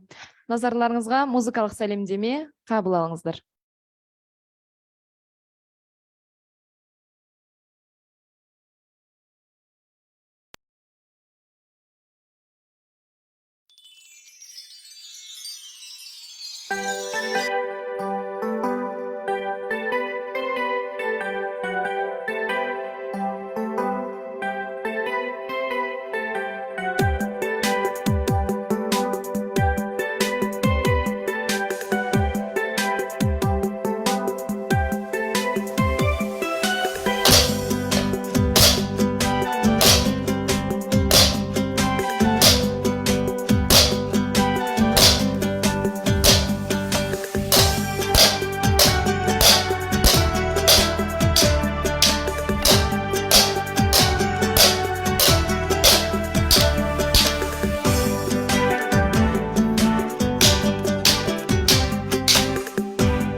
Қазақстан Республикасы Президенті іс басқармасының медициналық орталығы республикалық мемлекеттік кәсіпорын Қарлығаш балабақшасы бұл Қазақстандағы мектепке дейінгі білім беру саласындағы инновациялар бойынша тәжірибелік алаң. 2020 жылы Бөбек орталығы мен Қарлығаш балабақшасы арасында өзара ынтымақтастық туралы меморандум жасалды. Бүгін Қазақстан Республикасы Президенті іс басқармасы медициналық орталығының номер 3 Қарлығаш балабақшасының меңгерушісі Сәдуақасова Әсел Жоламановнан көргенімізге қуаныштымыз. Астана қаласынан Әсел Жоламановна, сөз кезегі өзіңізде. Сәлеметсіздер бе, құрметті әріптестер. Рада вас приветствовать, уважаемые коллеги. В педагогике есть утверждение, что воспитывает все: и люди, и книги, и понятия. В дошкольных организациях могут воспитывать и стены. Современную образовательную среду часто называют третьим учителем, после родителей и педагогов. Чем больше активного пространства приходится на ребенка, тем больше свободы для творчества, меньше конфликтов, выше уверенность ребенка в себе. В свете изменений подходов в дошкольном образовании содержание, трансформация предмета пространственной развивающей среды играет еще большую роль в развитии детей-дошкольников. В организации пространственной среды детского сада мы придерживаемся определенных правил. Безопасность и доступность. Среда должна быть абсолютно безопасной, со свободным доступом для детей. Вариативность. У нас много разных материалов, они сменяются, появляются новые предметы, так стимулируется детская деятельность и провоцирует ребенка на поиск и познание. Полифункциональность. Дети могут свободно и по-разному использовать предметную среду. Трансформируемость. Среда может меняться в зависимости от образовательной ситуации и интересов детей. В 2018 году наше предприятие вошло в проект автономной организации образования Назарбаев интеллектуальной школы. Также 2018 по 2021 год у нас действовала экспериментальная площадка по методу применения языкового погружения. В том же 2018 году педагоги детского сада посетили творческий центр Лориса Малагуция в Италии, где смогли более подробно познакомиться с содержанием реджио-педагогики. И также в 2018 году мы стали слушателями обучающего семинара Пата Аманашвили на основе гуманной педагогики. И нами разработана концепция создания дружелюбной среды, дружелюбный детский сад. В результате познания и применения изученных подходов среда в детском саду обогатилась и трансформировалась. Используется национальный колорит. Мы применяем все пространство: коридоры, холлы, стены, полы, потолки, двери, окна. С помощью пространственной среды детского сада мы развиваем у детей познавательно-речевые и другие навыки. Один из эффективных приемов полюбившегося нам метода языкового погружения – это говорящие стены. Новая информация, результаты детской продуктивной и исследовательской деятельности, коллажи, флипчарт-листы с детскими работами – все размещается на стены. Дети имеют возможность визуально вспомнить изученный ими материал. Говорящая стена помогает педагогам ненавязчиво закрепить и расширить полученный детьми опыт, сделать образовательную деятельность яркой и динамичной, а также дает возможность проявить свое педагогическое мастерство. Для детей постоянно создается поисковая среда. На стенах размещаются алгоритмы, речевые схемы, графические модули, мнемотаблицы, мнемоквадраты, мнемодорожки, перфокарты. Все это мотивирует ребенка к речевой активности, к мышлению, к овладению знаниями, к заучиванию. В помощь детям также организована языковая среда. Пятый слайд. У нас функционируют группы, пятый слайд, языкового погружения, группы частичного языкового погружения, казахский язык для детей 3-4 лет, организованы для детей из разнонациональных семей, детей, слабо владеющих казахским языком. Воспитательно-образовательный процесс строится посредством работы с детьми воспитателя с русским языком обучения одну половину дня и воспитателем с казахским языком обучения вторую половину дня. Педагогический процесс сопровождается учителем казахского языка. Полное погружение в казахский язык после года частичного погружения. Вернитесь, пожалуйста, назад на один слайд. Достаточно. Предметно-пространственная развивающая среда организована с учетом интеграции видов деятельности. При этом учитывается гендерная специфика. В школах организованы зоны практической деятельности для мальчиков, для девочек. В течение дня ребята с удовольствием играют в сюжетно-ролевые игры, примеряя на себя разные социальные роли. Приветствуется наличие семейных фотографий в групповых помещениях. В нашем детском саду также организована реджио-среда, творческие экспериментальные ателье, грин-студия, реализуются детские и семейные проекты. Здесь дети реализуют разные творческие проекты. В групповых помещениях организованы также уголки с различным природным и бросовым материалом. Дети экспериментируют, сравнивают, делают умозаключения. При организации предметно-развивающей среды в реджио-педагогике есть свои принципы. Это уважать ребенка и смотреть ему в глаза, объяснить правила и задать вопрос. Неправильно, а по-другому. Учиться в любой ситуации. Фантазировать важнее, чем читать. Но все эти принципы предусматривают наличие у ребенка выбора. Пусть даже из 2 предметов, но ребенок должен выбирать сам. Решение должен ребенок принимать сам. Наши творческие ателье, наши группы, как я ранее сказала, мы наполняем большим количеством разного вида материала. Ребята очень любят ателье живых организмов. Сейчас я вам немножко расскажу о наших ателье и проектах. Ателье живых организмов. Здесь можно встретить дерево, хлопок, шишки, гербарии, камни, стекла, ткани. Все, что провоцирует ребенка на познание. Там проходят различные проекты. Дети конструируют, создают, мастерят. Дети любят играть в игры, выстроенные на реальном материале, то есть социально обозначенные. Это доставляет им большое удовольствие, чем игра сама по себе. Наблюдая за детьми, могу отметить, что игра с реальными материалами, замена предметов заместителями приносит детям огромную радость. Даже большую, чем игра с игрушками. Вместе с этим это дает большой развивающий и творческий потенциал. Проекты «Секреты дерева», проект «Оживим камни». Далее у нас был черно-белый проект. Вот здесь в черно-белом ателье ребята смешивают цвета, ищут контрасты, рисуют, взаимодействуют с разными материалами, осваивают основу дизайна и многое другое. В ателье света и тени малыши получают первые представления об элементарных законах физики, законы отражения, преломления света, наблюдают за контурами, гранями, сравнивают, рисуют, проводят опыты со светом и тенью. Мы организовали также экологическое направление. Это у нас экологическое ателье, мы называем его Грин-студия. Это излюбленное место наших малышей. Здесь ребенок может прикоснуться и познакомиться с какими-то законами природы. Грин-студия оборудована системой аква- и гидропоники, которая демонстрирует детям образцы умного растениеводства, где живые организмы, растения и рыбки погружены в одну водную среду и питают друг друга. Растения насыщают воду кислородом, которым дышат рыбы, а рыбы удобряют воду продуктами жизнедеятельности и тем самым питают растения.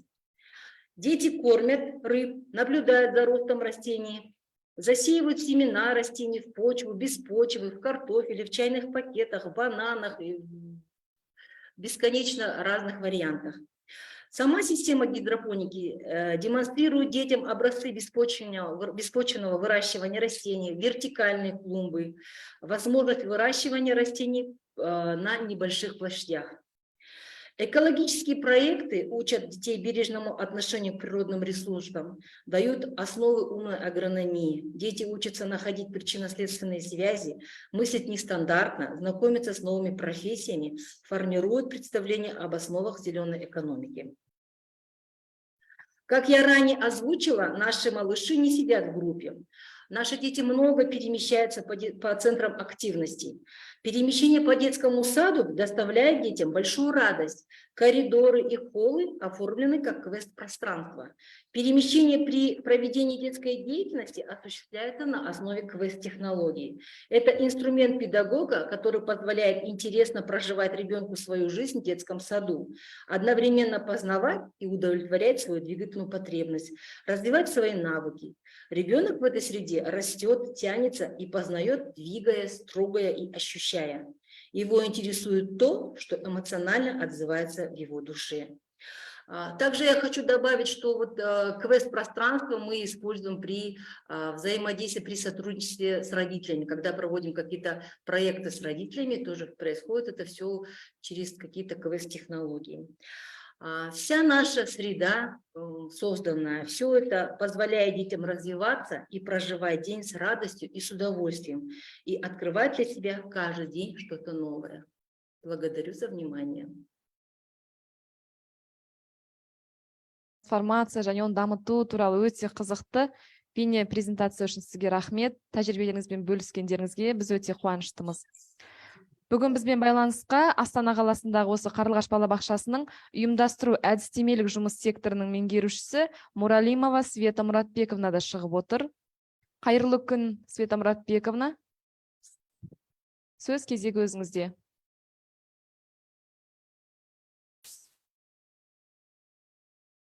Қайырлы күн, құрметті әріптестер.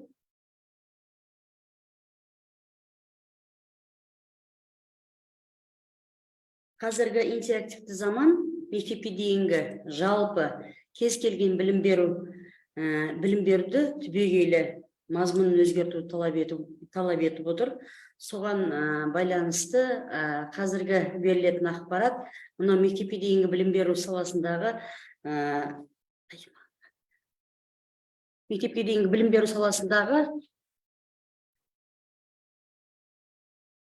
әдіс тәсілдерді жаңа заманауи талаптарға енгізу болып табылады. Сондықтан қазіргі мектепке дейінгі білім беру саласындағы балалардың заманауи дағдылары, яғни жаңағы 4К модель деп отырмыз.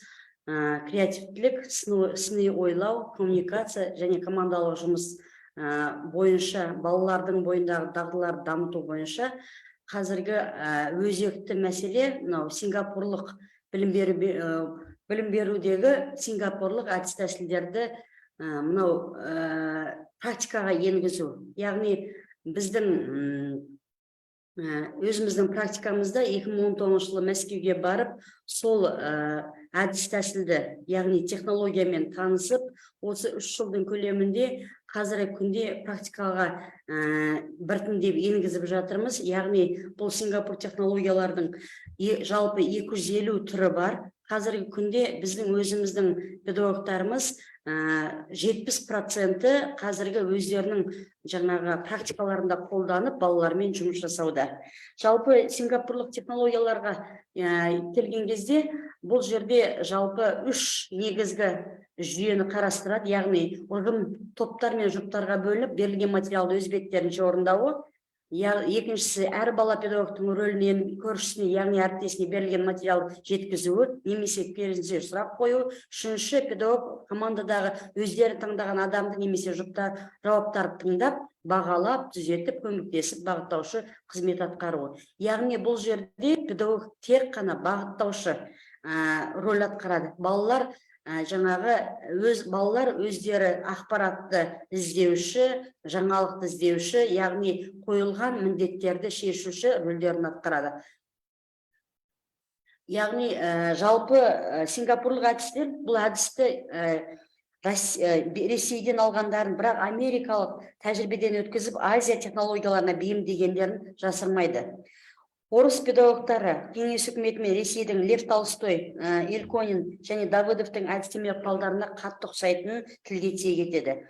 Жалпы Выготскийдің корпоративті оқытудың 5 базасын жалпы осы базаға қарай икемделген деп тілге тиек етеді. 21 ғасырдағы білім беруді дамытудың тенденциясы, яғни жаңағы 5 корпоративті оқытудың 5 базасы: балалардың сыни ойлауын дамыту, проблемалық оқыту, бірлескен топтық оқыту, инновациялық педагогикалық ұжымды қалыптастыру. Осы Выгодскийдің 5 жаңағы базасы на тоқталамыз. Бұл жерде осы 3 педагог бала және бала мен ата-ана бойынша принципті қадағалайды. Жалпы Сингапур технологиялары қазіргі уақытта Сингапурлық білім мектеп жүйесін әлемдегі ең ұтымды жүйе деп бағаланады. Сингапурлық технология. Сингапур әлемдегі ең жас оқытушылар корпусымен мақтаналады. Олардың орта жасы 40 жас және олар 40 оқушы отыратын ең үлкен сыныптармен жұмыс жасайды дейді. Жалпы Сингапур технологияларының ерекшеліктері: технология жаңа материалдың мазмұнын 4 адамнан тұратын топта серіктестікте иық бойынша және бетпе-бет жұпта игеруді қарастырады. Ересектердің рөлі оқушылардың проблемалық мәселелер мен жағдайларға тұрақты қызығушылығын сақтау. Білім беру материалдарын проблемалық түсіндірудің мәні мынада: мұғалім балаларға білімді дайын күйде хабарламайды, олардың алдына проблемалық міндеттер қойып, олардың шешу жолдары мен құралдарын іздеуге итермелейді. Яғни, жаңағы Сингапурлық оқыту құрылымдары алдарыңызда тұрған 3 қағидаға құрылған: бала мен оқу құралдары арасындағы әрекеттестік, бала мен бала арасындағы коммуникативті және әріптестік әрекеттестік, баланың өзін-өзі бағалауы, өздігінен шешім шығаруы. Жалпы Сингапур технологияларының негізгі 4 ерекшелігі болады. Бірінші құрастырып шығар ерекшелігінде Сингапур технологиялар жаңа алдында айтып өткендей 250 модулі бар. Солардың ішінде кез келген модульді алып, тақырыпқа байланысты кез келген жаңағы лего сияқты құрастырып шығара беруге болады екен. Оған жаңағы алдын ала жоспар жасап, миға тұруға қажеті жоқ. Келесі сабақтың жоспары бойынша басқатырма, яғни жаңа мен айтып өткендей, кез келген модульді бір-біріне байланыстырып, сабақ жоспарын шығаруға болады. Үшіншісі, көмектесуге үйрен, яғни жаңағы топтардың арасындағы 4 адамнан тұратын топтардың арасындағы топшаларды, яғни иықтас және бетпе-бет әріптестердің ішінде бір-біріне тек қана жаңағы бір-біріне көмектесіп үйренуді сүйенеді екен. Келесі, әріптесіңмен кеңес, яғни бұл жерде тек қана бір адамның жауабы ғана маңызды емес, яғни топтың жауабы маңызды. Сондықтан бұл жерде Сингапурлық әдіс тәсілдерде көбінесе командалық жұмысты алға тартады, басты негізге алады.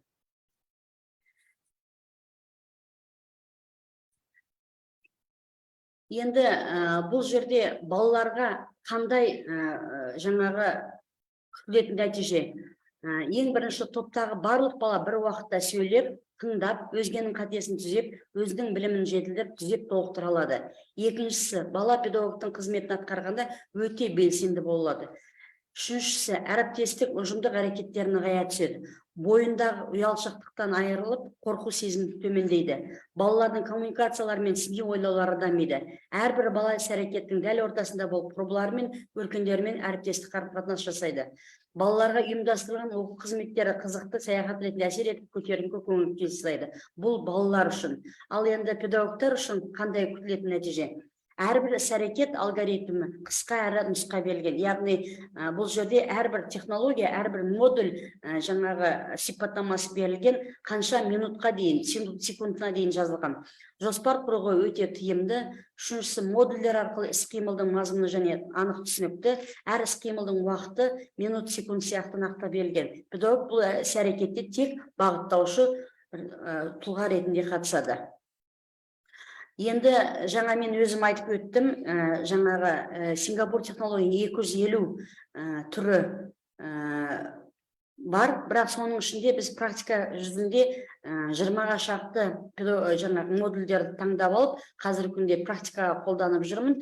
Қазір біз сіздермен осы видео арқылы бір үш түрмен танысатын боламыз. Жалпы сингапурлық технологиялар көбінесе жаңағы отырудан, партаға ыңғайлы отырудан басталады. Қазір сіздердің назарларыңызға осы Сингапур технологияларының бірнеше түрі практика жүзінде беріледі. Менеджмент әдісі бұл балаларды немесе қатысушыларды топқа бөлу, соның ішінде топшыларға бөлу. Ал енді иықтас әріптестер бір-біріне шынтақтарын түйістіріп амандасады, шынтақтарын түйістіріп. Ал қарама-қарсы әріптестер бір-біріне қарап, жымиып амандасады. Қолдарын береді. Жақсы, өте жақсы. Көрдіңіздер ме? Біз топтардың ішінде топшаларды қалай құраймыз? Яғни иықтас әріптестер және қарама-қарсы әріптестер. Аутсайд, яғни ішкі шеңбер, сыртқы шеңбер. Қазір бірінші және үшінші қатысушылар ішкі шеңбер, төртінші және екінші қатысушылар сыртқы шеңбер болып шеңберде тұра аламыз. Қазір міне сіздер инсайд ішкі шеңбер, аутсайд сыртқы шеңбер тұрғаныздар. Қазір ішкі шеңбердегі әріптестер сыртқы шеңберде тұрған әріптестеріңізге бет тұрыңыздар және қол көтеріңіздер. Жақсы. Қазір қолдарыңыздағы карточканы пайдаланып, бір-біріңізге сұрақ қою арқылы ақпаратпен алмасыңыздар. Келесі әдіс екістері көп деп аталады. Яғни бұл өзіміздің серпіл сәт сияқты қане орнымызды шеңберге жиналамыз. Мұқият тыңдағаннан кейін ойланып барып топтарға бөлінесіздер. Қоятын неше құлағы бар.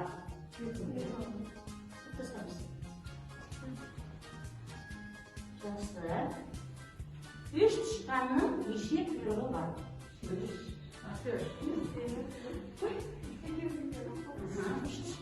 Үш тышқанның үш құйрығы бар.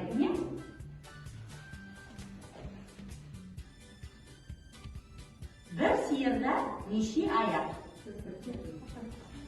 Жақсы. Міне, осылай балаларды дайын ақпарат бермей, балаларды логикалық ойлану арқылы топтарға бөлуге болады. Және ол балаларға қызықты болады. Келесі әдістің түрі нәмбі ақ деп аталады. Яғни магиялық сан. Қазір 10-ға дейінгі санаймыз шеңбер бойымен, бірақ біз осы 10-ға дейінгі санның ішіндегі магиялық санды анықтап алу керек. Яғни, егер бүгінгі сабақ көкөністер мен жемістер болатын болса, әрбір екінші сан магиялық сан деп есептейміз. 1 картоп, 3 шалқам, 5 қырыққабат, 7 қызанақ, 9 асқабақ.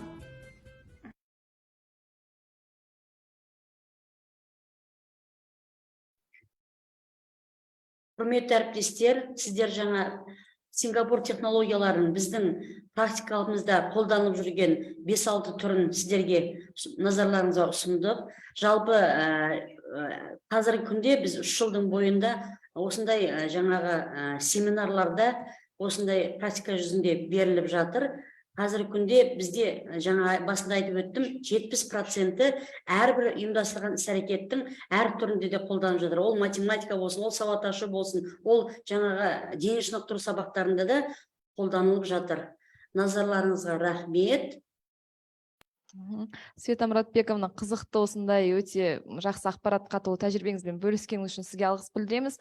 Менің ойымша отырған мектепке дейінгі ұйымдардың педагогтары өздерінің жұмыстарында міндетті түрде осы сіздің тәжірибеңізді назарға алатын болады деп ойлаймын. Соңғы жылдары сингапурлық оқыту әдістемесіне деген қызығушылық айтарлықтай өсіп келеді. Бұл шағын ел әлемдік қауымдастыққа әлемдегі ең жақсы мемлекеттік білім беру жүйесі бар ел ретінде белгілі. Соның арқасында Сингапур әлемдік рейтингтерде тұрақты жоғары орынға ие. Және оның жас буындары математика мен жаратылыстану ғылымдары бойынша әлемдегі ең жақсы нәтижелерді көрсетеді екен. Енді сөз кезегі Бекенова Меруерт Жексенбековнаға беріледі. Ақмола облысы білім басқармасының Бурабай ауданы бойынша білім бөлімінің жанындағы Щучинск қаласының Ақбота бөбекжайының әдіскері. Меруерт Жексенбековна, сөз кезегі өзіңізде. Сәлеметсіздер ме, әріптестер? Бірінші рет осы сіздермен бірге жұмыс жасап жатқаныма өте қуаныштымын. Бөбекжайдағы робототехника технологиясын қолданудың маңыздылығы. Бөбекжай, мен слайдымды қосып жіберіңіздерші. Бөбекжай мәңгілік балалық пен жастықтың ордасы. Бөбекжай бізге өз мүмкіндігімізді толық көрсетуге, баламен бірге балаша ойнауға, ойлауға, еркелеуге, қиял әлеміне шарықтауға, ертегілер еліне саяхат жасауға мүмкіндік береді. Бүгінгі заман робототехниканың қарышты дамыған кезеңі. Қазірде бұл экономиканы ілгерілтуші салаға айналған. Өйткені барлық салада жаңаша көзқарас қалыптасып, тиімді технология қолданысқа еніп отыр. Оның ішінде сандық технологияның соңғы үлгісі болған жасанды интеллектке сұраныс күннен күнге артып келеді. Бүгінде дамыған мемлекеттерде адам жасайтын жұмысты роботтардың атқарып жатқанына көзде үйренгендей. Енді біршама уақыт өткен соң құл темірлер қасымызда қатар жүрсе, таң қалмайтын да шығармыз. Робототехника бөбекжайдағы заманауи инновациялық технологиялардың бірі. Бүгінгі күні білім саласының басты санасына айналып отыр. Білім беру бағдарламаларының негізгі басымдығы өзгерістерге үнемі бейім болу және жаңа білімді меңгеру қабілетін дамыту.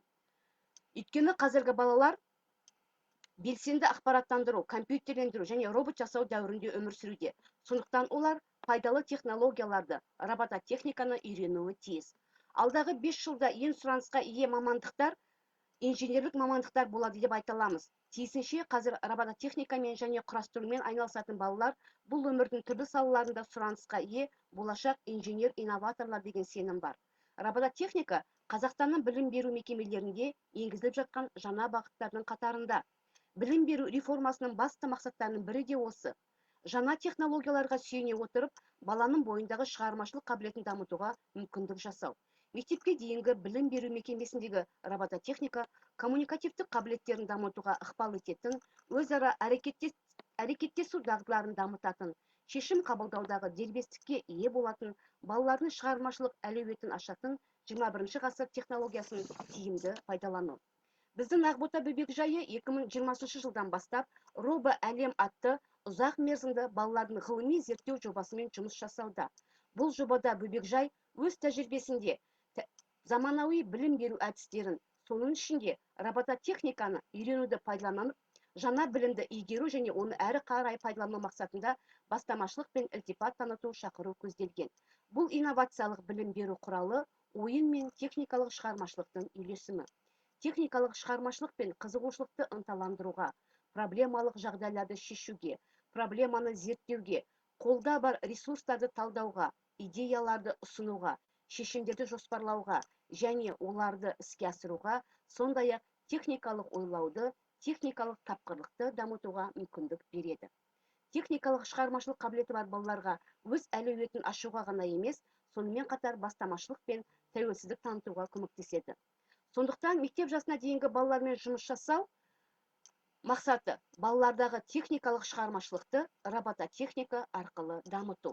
Мектеп жасына дейінгі балаларды жобалау мен робототехникаға мақсатты және жүйелі түрде оқытып білім алуға, нәтижелерге қол жеткізуге, әлем туралы жаңа білім алуға ықпал етеді және оқу қызметінің алғы шарттарына береді. Конфуцийдің "Маған айтсаңыз, мен ұмытып кетемін, маған көрсетсеңіз, мен есімде сақтаймын, ал өзімен жасатсаңыз, мен түсінемін" деген сөзін ұстаныммен робототехникада қолданып жұмыс жасаймыз. Бөбекжайдағы робототехника мектепке дейінгі мекемелер жұмысында жаңа бағыт. Бұл тек қана құрастыру ғана емес, сонымен қатар мектепке дейінгі жастағы балалардың техникалық болжаудағы дағдыларын, мақсатқа жету үшін жұмысты құру қабілеті және ұжымда топта жұмыс істей алу іскерлігін дамыту. Бөбекжайдағы робототехника бірнеше міндеттерді шешеді. Танымдық, физика, ақпараттану, робототехникаға деген қызығушылықты дамыту. Дамытушылық, шығармашылық қызметтің дамуы әртүрлі жағдайларда оңтайлы шешімдер қабылдаудағы дербестік, зейін, жедел, жады, қиял ойлауды қалыптастыру. Білімділік, механикадағы конструкторлық есептерді шешудегі алғашқы тәжірибені меңгеру дағдылары мен іскерліктерін қалыптастыру. Тәрбиелік, жауапкершілікке, жоғары мәдениеттілікке, ұқыптылыққа, коммуникативтік қабілеттілікке тәрбиелеу. Бөбекжайда бұрыннан жобалау құрастыру іс-әрекетінің болғаны белгілі, бірақ егер бұрынғы басымдықтар сындарлы ойлауға және ұсақ моториканы дамытуға бағытталса, енді жаңа талаптар бойынша заманауи тәсіл қажет. Жобалау құрастыру барлық мектепке дейінгі жас кезеңдерінде қарапайымнан күрделіге өту негізінде қолжетімді ойын формасында жүргізіледі. Құрастыру әрекеті бас пен қолдың бірдей жұмыс істеуіне мүмкіндік туғызады. Сонымен қатар мидың екі жартысы жұмыс істейді. Ол баланың жан-жақты дамуына әсер етеді. Бала ауызша есептеу мен санның құрамын біліп, қарапайым арифметикалық әрекеттер жасайды. Қарапайым кубиктерден бала бірте-бірте қарапайым геометриялық фигуралардан тұратын конструкторларға ауысады. Содан кейін алғашқы механизмдер мен бағдарламаланатын конструкторлар пайда болады. Бағдарламалау компьютердің арқасында ғана емес, сонымен қатар арнайы бағдарламалар негізінде жасалады. Ұлы Абай атамыздың қара сөзінде айтылғандай, жас бала анадан туғанда екі түрлі мінезбен туады. Біреуі ішсем, жесем, ұйықтасам деп тұрады. Бұлар тәннің құмары. Біреуі білсем екен деп, көзі көрген, құлақ естігеннің бәрін сұрап, тыныштық көрмейді. Бұның бәрі жан құмары. Білсем екен, көрсем екен, үйренсем екен деген. Міне біздің Бөбекжайдың басты міндеті тәрбиеленушілерімізге жан құмарын ізгілік дәнін жүректеріне бойлатып, бойларына сіңірту. Тәрбиешінің рөлі тиісті білім беру ортасын ұйымдастыру, жабдықтау және баланы танымға, жобалау, құрастыру қызметіне ынталандыру болуы тиіс. Конструктивті іс-әрекеттің негізгі формаларына мыналар жатады. Білім берушілік, келесі слайд, дербес, жеке, демалыс, түзету, ересек пен баланың бірлескен шығармашылығы. Білім беру әрекеті барысында балалар, құрылысшылар, архитекторлар болып ойнап, олар өз ойларын іске асырғысы келеді. Қарапайым фигуралардан бастап, бала одан әрі қарай жылжиды. Ал өзінің жетістіктерін көре отырып, өзіне деген сенімділікті арттырып, келесі күрделі жаттығу кезеңіне көшеді. Әдетте робототехника бойынша құрастыру ойымен аяқталып, балалар сюжеттік рөлдік ойындардағы театрлық қойылымдарда роботтарды пайдаланады. Конструкторлар баланың үйлесімді және жан-жақты дамуына байланысты маңызды міндеттерді орындай алады. Конструктілеу мен робототехника жаңа заманауи бағыт. Бұл әрекеттің түрі балаға сындарлы, шығармашылық қабілетін көрсетуге, ал Бөбекжайға мектеп жасына дейінгі балаларды техникалық шығармашылыққа тартуға керемет мүмкіндік. Құрастыру мен робототехниканың тағы бір ұтымдылығы, бір құрал-жабдықтың Бөбекжайдың барлық жас тобында қолданылуы, тек мақсат пен міндеттері жас ерекшелігіне байланысты өзгеруі. Балалардың білуге құштарлығын дамытатын және танымдық іс-әрекет нәтижесінде тиімді әдіс бұл балалар эксперименті. Келесі слайд. Бөбекжайдағы ғылыми зерттеу жұмысымыз бақылаудан мәселені шешуге, мәселені шешуден оның шешімін табуға, шешімді тауып, қорытынды жасаудағы іс-әрекеттін көрсетеді. Мектепке дейінгі жаста ол жетекші, ал алғашқы 3 жылда әлемді танудың бірден бір жолы. Ғылыми зерттеу жұмысында бірінші кезекте балалар қарапайым нәрселерді құрастыруға машықтанса, ал жастар өскен сайын тапсырмалар қиындай түседі. Келесі слайд. Тағы олар бағдарламалау мен алгоритмика, тіпті электромеханиканың бастапқы базасын меңгереді. Роботтармен ойнау барысында бала мақсатты, табанды жұмысқа қабілетті болады. Бұл робототехнология баланың есін, қиялын, аналитикалық және сыни тұрғыда ойлау қабілеті мен логикасын қалыптастырады. Өзіміздің жоба жұмысымыздағы іс-тәжірибемізде робототехниканы қолдану кезінде байқағанымыз, балалар біріншіден жауапкершілікке үйренеді, бастаған жұмыстарын аяқтауға тырысып, нәтижесін көруге асығады. Екіншіден ойлау қабілеттері артады, өз ойларынан құрастырып, креативті жақтарын көрсетеді. Бір-біріне көмектесіп, ұйымшыл болады. Осы нәтижелерді көре отырып, Бөбекжайда робототехниканы қолданудың тиімді екенін түсіндік. Қазіргі кезде тәрбиешілеріміз Қалмағанбетова Арайлым Балтабекқызы, Уалиева Ризагүл Сағындықовна Роба әлем атты авторлық бағдарламасын құрып, сол бағдарлама негізінде биылғы оқу жылында вариативтік компаниямен жұмыс жасап жатырмыз. Енді осы оқу жылының соңында жоба жұмысымызды аяқтап, облыстық деңгейде авторлық бағдарламамызды қорғап, өзіміздің іс тәжірибемізден бөлісеміз. Біздің бөбекжай бұл бала бағбандарының мекені. Болашақ ұрпақты талапқа сай ұлт жанды ел мақтанышы етіп тәрбиелеуде бөбекжай өмірінің рөлі зор. Сіздер біздің Ақмола облысы Щучинск қаласындағы Ақбота бөбекжайының робототехника жұмысындағы жүріп жатқан жұмыстармен таныстыңыздар. Назарларыңызға рахмет. Робототехникаға, бағдарламалауға, дизайнға деген құштарлық барлық жастағы балаларды шығармашылық ойлауға және бірегей өнімді шығаруға итермелейді. Бұл жеке бала үшін ғана емес, жалпы ел үшін табысты болашақтың кепілі деп білеміз. Меруерт Жексенбековна, сізге үлкен рахмет. Осындай жақсы тәжірибелеріңізбен бөлісіп жатсыздар. Жұмыстарыңызға сәттілік тілейміз. Детский сад – это место, в котором ребенок получает свои первые знания об окружающем его мире и приобретает и начинает проявлять интерес к различным видам деятельности. Поиск этих интересов является одной из основных задач дошкольного образования. Но найти их недостаточно, необходимо их развивать и поддерживать. Эта проблема не новая и решается с помощью предоставления дополнительных образовательных услуг. Сегодня я хочу поделиться своим опытом и рассказать о содержании дополнительного образования в ясли-саду «Бабек». Сегодня в Казахстане идет модернизация дошкольного образования, которая направлена на обеспечение доступности и создание равных стартовых возможностей для получения качественного образования детей дошкольного возраста.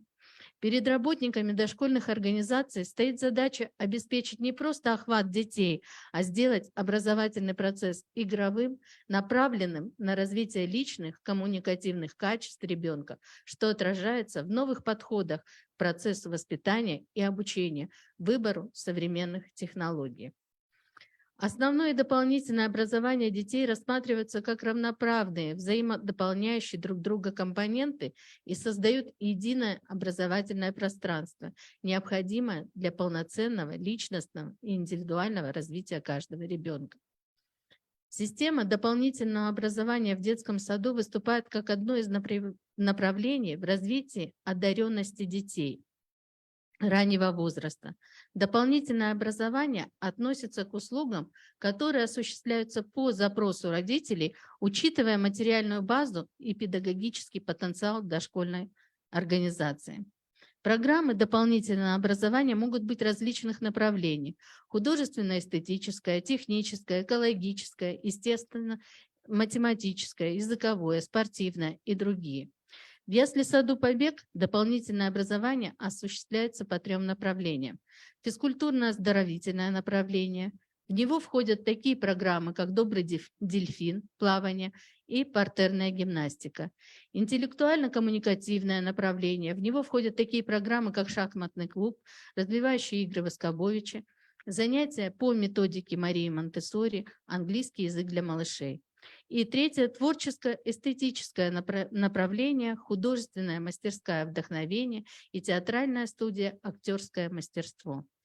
Цели и задачи программы дополнительного образования – это раскрытие и развитие индивидуальных способностей дошкольников в различных видах детской деятельности, мотивация детей к познанию себя и своих возможностей, творчеству через кружковые занятия.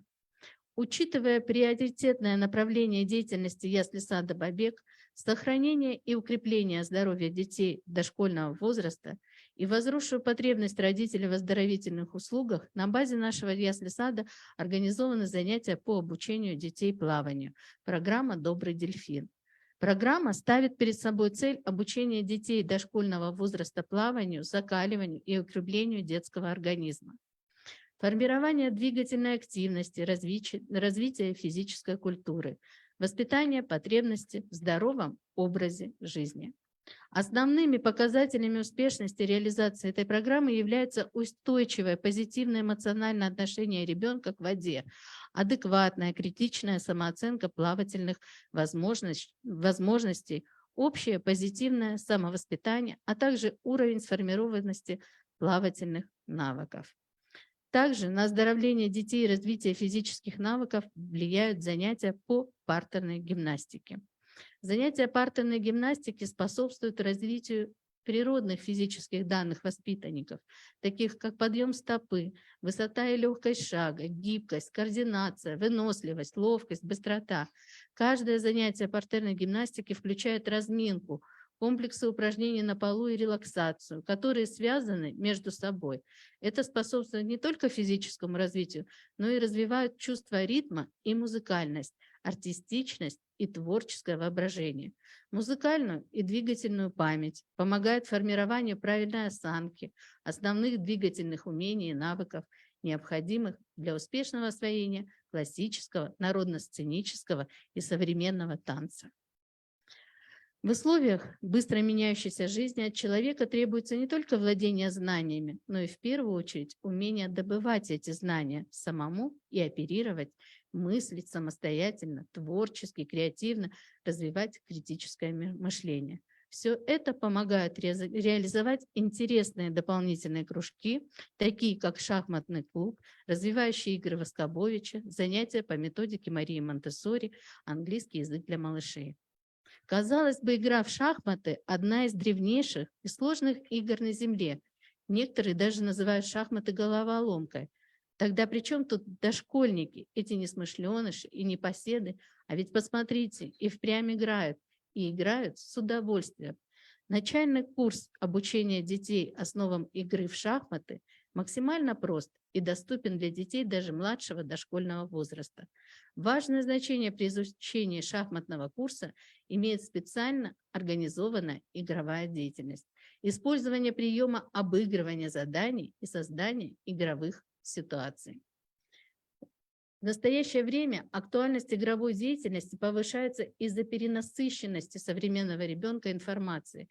Телевидение, интернет увеличили и разнообразили поток полученной информации. В нашем детском саду мы не так давно стали использовать популярную методику Воскобовича, но уже сейчас мы видим значительные результаты. Дети, которые занимаются по данной методике, быстро выполняют различные математические операции, умеют логически мыслить и выполнять творческие задания.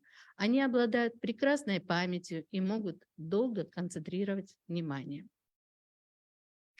В программе занятий по методике Марии Монтессори использована педагогика, которая удивительно технологична и продумана. Она позволяет ребенку развиваться в его собственном темпе, соответственно, с его способностями. Методика Марии Монтессори является той находкой, которая позволяет безболезненно, с радостью для детей развивать самостоятельность, усидчивость, внимание. В программу вошли основные принципы программы: тематическое планирование занятий в разных возрастных группах, описание развивающих упражнений, а также конспекты занятий с дошкольниками. Программа придерживается основного девиза методики: «Помоги мне это сделать самому». На раннем этапе обучения иностранному языку по программе «Английский язык для детей» происходит формирование основ языковой и минимальной коммуникативной компетенции.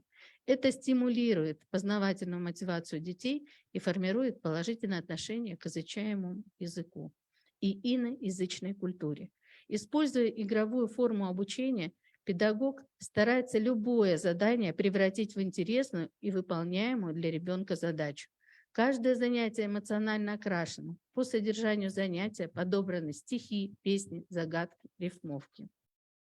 Потребность ребенка в прекрасном отмечается с первых дней его жизни. Едва освоив элементарные движения, малыш тянет ручки к красной яркой игрушке, замирает, услышав звуки музыки. Важно, чтобы детское восприятие красоты осталось на всю жизнь. Мы учим ребенка видеть прекрасное вокруг себя, в природе, в отношении между людьми, в поступках и взглядах. И в этом нам помогает изобразительное искусство, музыкальное искусство, театральное искусство пения и танца. Творческое, эстетическое развитие детей проходит на занятиях художественной мастерской вдохновения и театральной студии актерское мастерство. Художественная мастерская вдохновения В изобразительной деятельности идет интенсивное познавательное развитие. У детей дошкольного возраста уже формируются первые сенсорные ориентировки в цвете, форме, величине, фактуре предметов. Развивается способность всматриваться, вслушиваться, анализировать предметы, явления, видеть в них общее и отличительное, быть внимательными.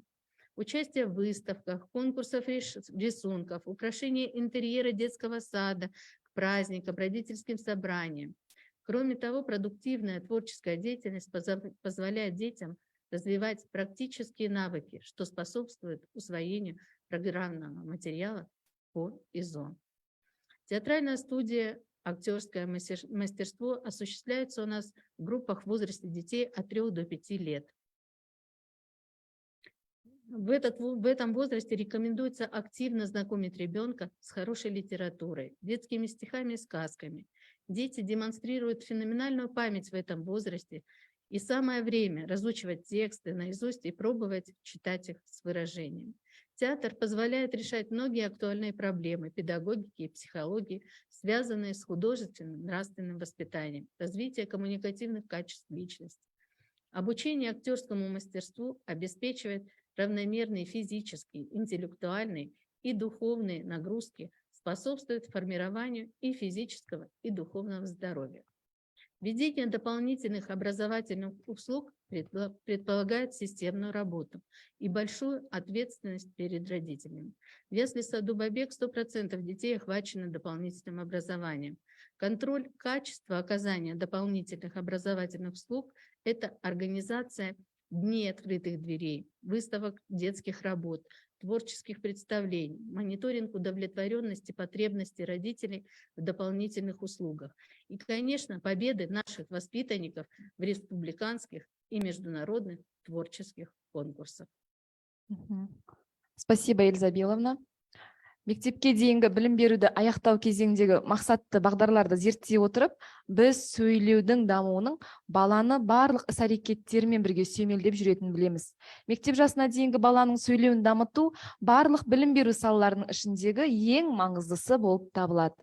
Бүгін Қарлығаш балабақшасының логопеді Байталиева Роза Қыдырбаевна өз тәжірибесімен бөліседі. Роза Қыдырбаевна, сөз кезегі өзіңізде.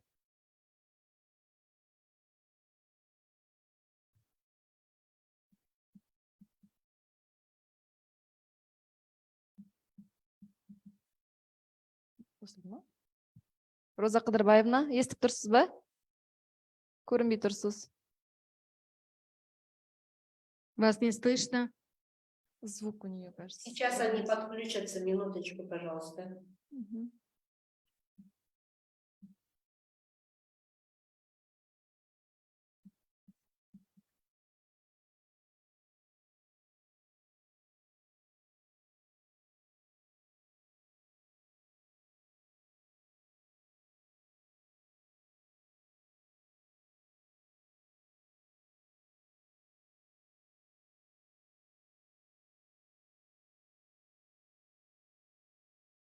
Может, пока передадим слово другим?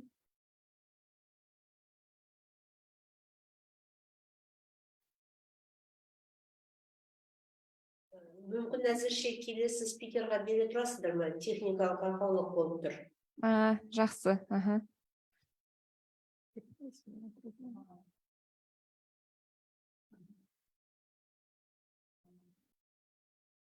Бүгін семинар барысында балабақшада қызмет етіп жүрген тәрбиешілер де өздерінің жұмыс тәжірибесімен бөлісетін болады. Қазір байланысқа Щучинск қаласы шыққалы отыр. Галякпарова Жанар Амангелдиновна, Айналайын Бөбекжай балабақшасының тәрбиешісі. Жанар Амангелдиевна, сөз кезегі өзіңізде. Здравствуйте, уважаемые участники семинара. Спасибо огромное.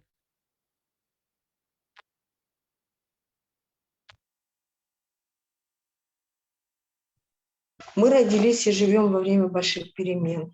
Рушатся традиции, забываются обычаи, рвутся нити, связывающие старшие и младшие поколения.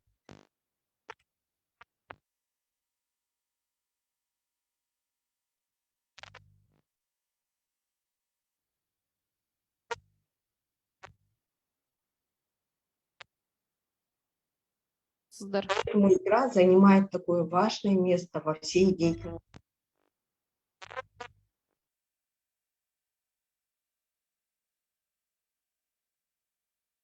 Связь нашар ғой дейм, естілмей тұрсыздар.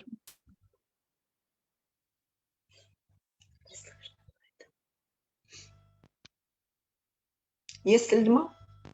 Иә, енді естілді. В настоящее время педагогическая практика испытывает следующие затруднения. При общении детей дошкольного возраста ценностям национальной культуры, искусства, обрядам и традициям. При общении детей дошкольного возраста духовным ценностям казахского народа. Необходимо донести до сознания детей, что они являются носителями национальной культуры, воспитывать детей в национальных традициях. Для этого необходимо обратиться к истокам казахской народной культуры и в первую очередь к фольклору. Ведь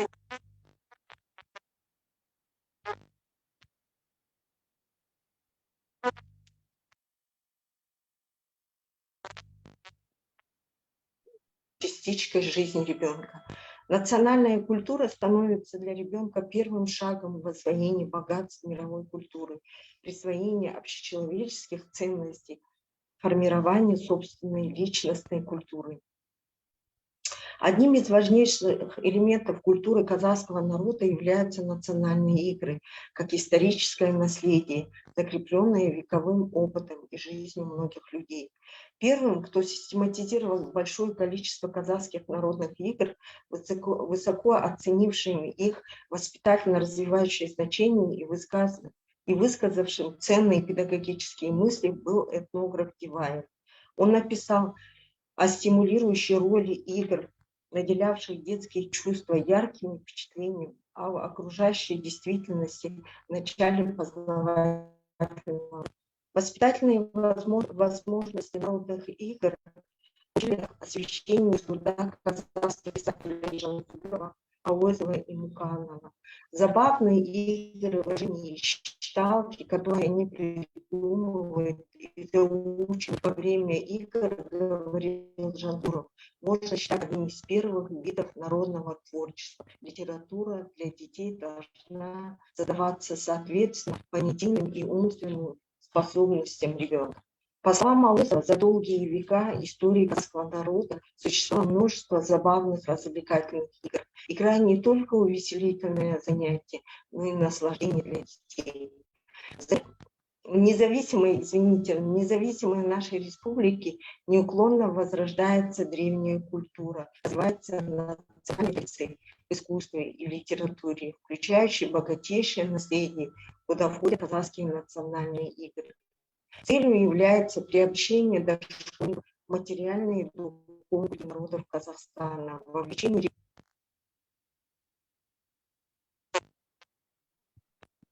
воспитывать детей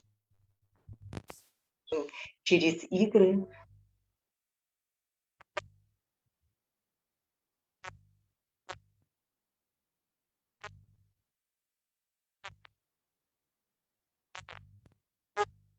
Вас плохо слышно. Народов Казахстана.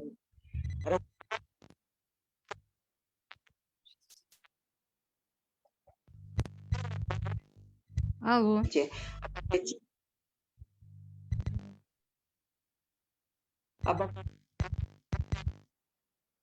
Вас плохо слышно.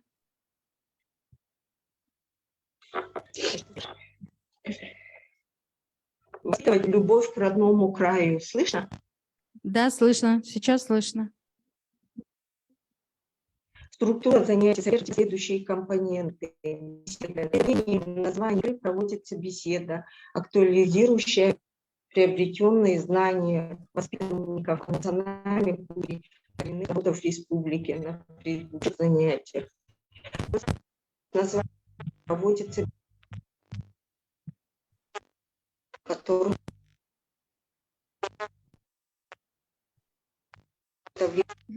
важных атрибутов для предстоящей игры с самим детьми. Игры. Творческие задания. Для закрепления творческих заданий можно провести такие виды творческих работ, как составление рассказов, стихотворений, рисунки, реализовать выставку работ дошкольников и родителей, проведение народной игры. игровая, двигательная, познавательная, творческая, экспериментальная. Участвуя в играх, дети познают не только материальную, но и духовную культуру своего народа, проникаются ее духом. Исходя из занятий, широко используются национальные игры. Используя вашу игру «Курмаш», в этой игре движение пальцев ребенка соединяется с короткими ритмическими стихами. Перечисляя каждый пальчик перед ребенком, ставилась определенная задача. Жанара Мангельдиевна, немножко погромче можно? Поставив перед собой определенные задачи, используется стратегия.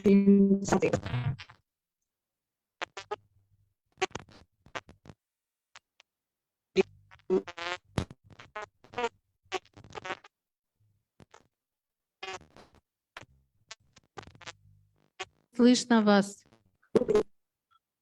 Выбрать спикеров команды.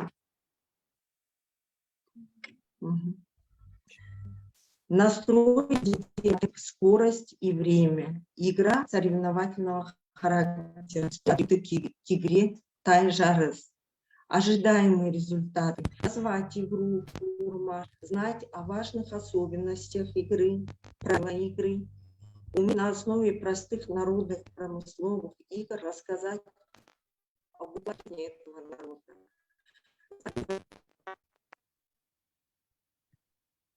Казахские народные игры, упражнения и национальные виды спорта можно в режиме Дня дошкольников. Также игры можно использовать в любой организованной деятельности соревновательного характера. Игры являются таким образом могучим подспорьем в деле гармонического и рационального развития детского организма. В силу врожденного инстинкта дети сами большой любовью и охотой предаются играм. Задача родителей и педагогов – разумно направить этот драгоценный инстинкт, идущий навстречу здоровым требованиям природы. Спасибо за внимание. Ага. Спасибо, Жанара Мангельдиевна. Кішкене техникалық ақау байланыс дұрыс болмады ғой деймін, кейбір жерлеріңіз естілмей, сондай болып қалды. Роза Қыдырбаевна, байланысқа шықтыңыз ба? Естілмей тұрсыз. Иә, дайынмын. Ага, жақсы. Сөз кезегі сізде. Жақсы, рахмет.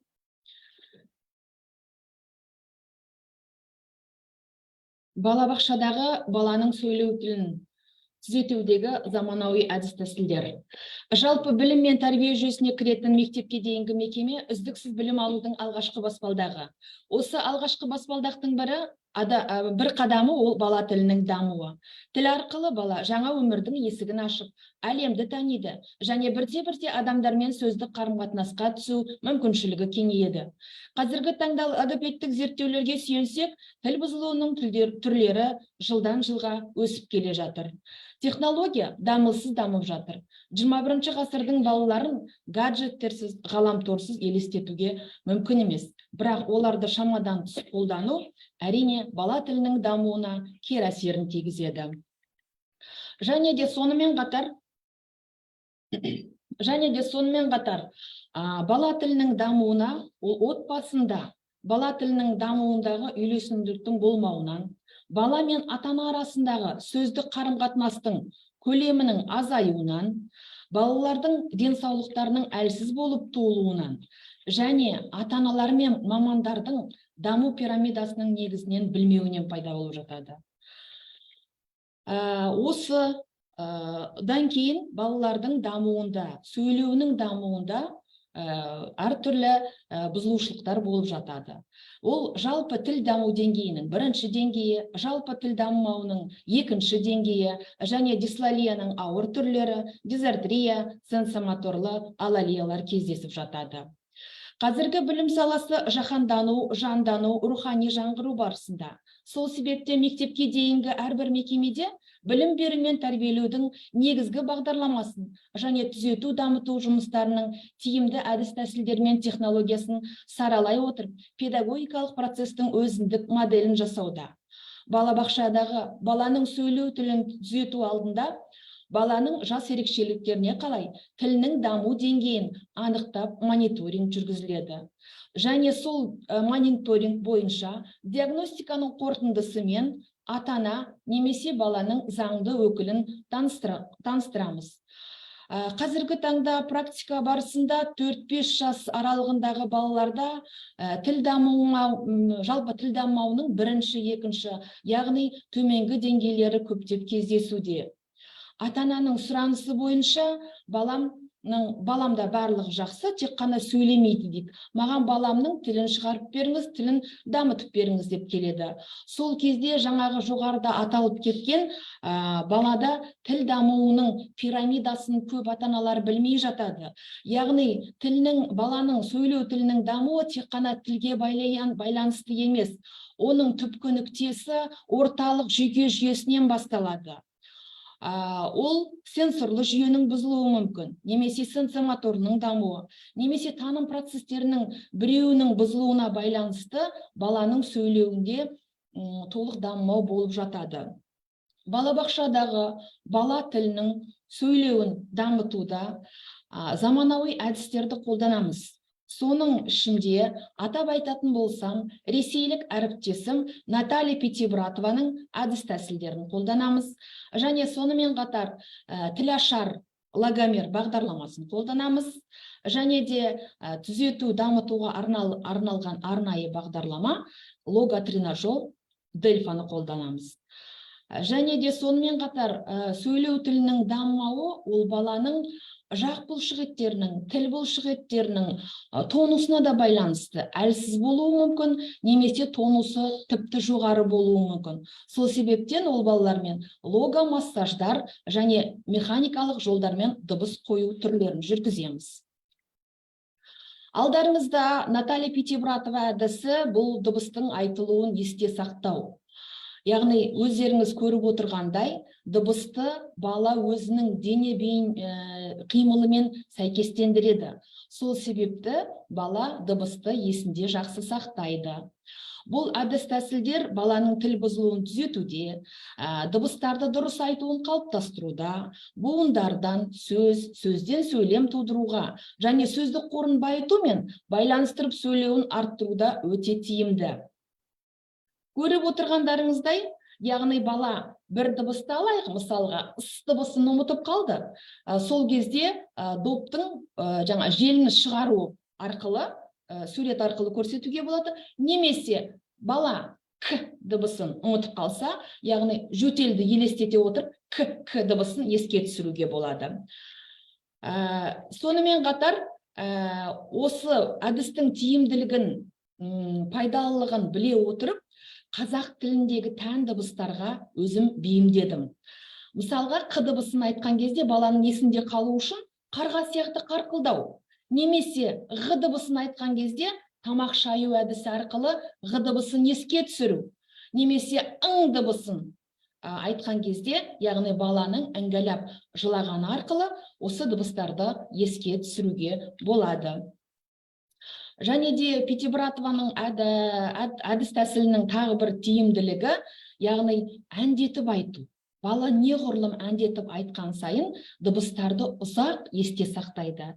Біз қойылған дыбыстарды лого-формулаға сала отырып, буындарда бекітеміз. Сол кезде әндетіп айту арқылы дыбыстарды бала жақсы есте сақтайды және айтылуы құлақта ұзақ уақыт естерінде тұрады.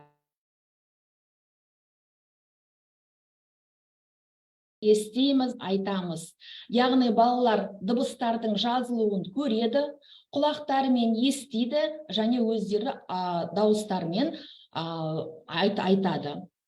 Және атап өткендей, бұл әдістердің өте тиімділігі балалар үстел үстінде, немесе кілем бетінде, еркін ойындарда пайдалануға өте тиімді.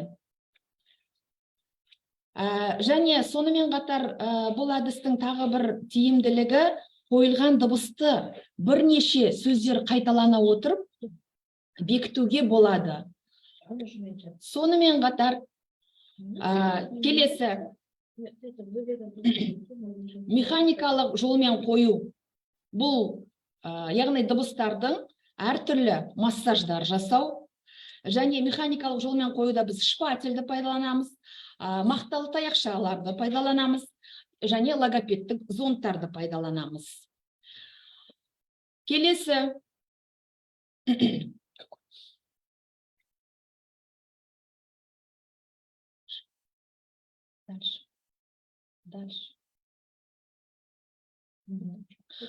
Так, келесі алатын болсақ, жаңа айтып өткендей, массаж, логомассаж өте тиімді тәсіл.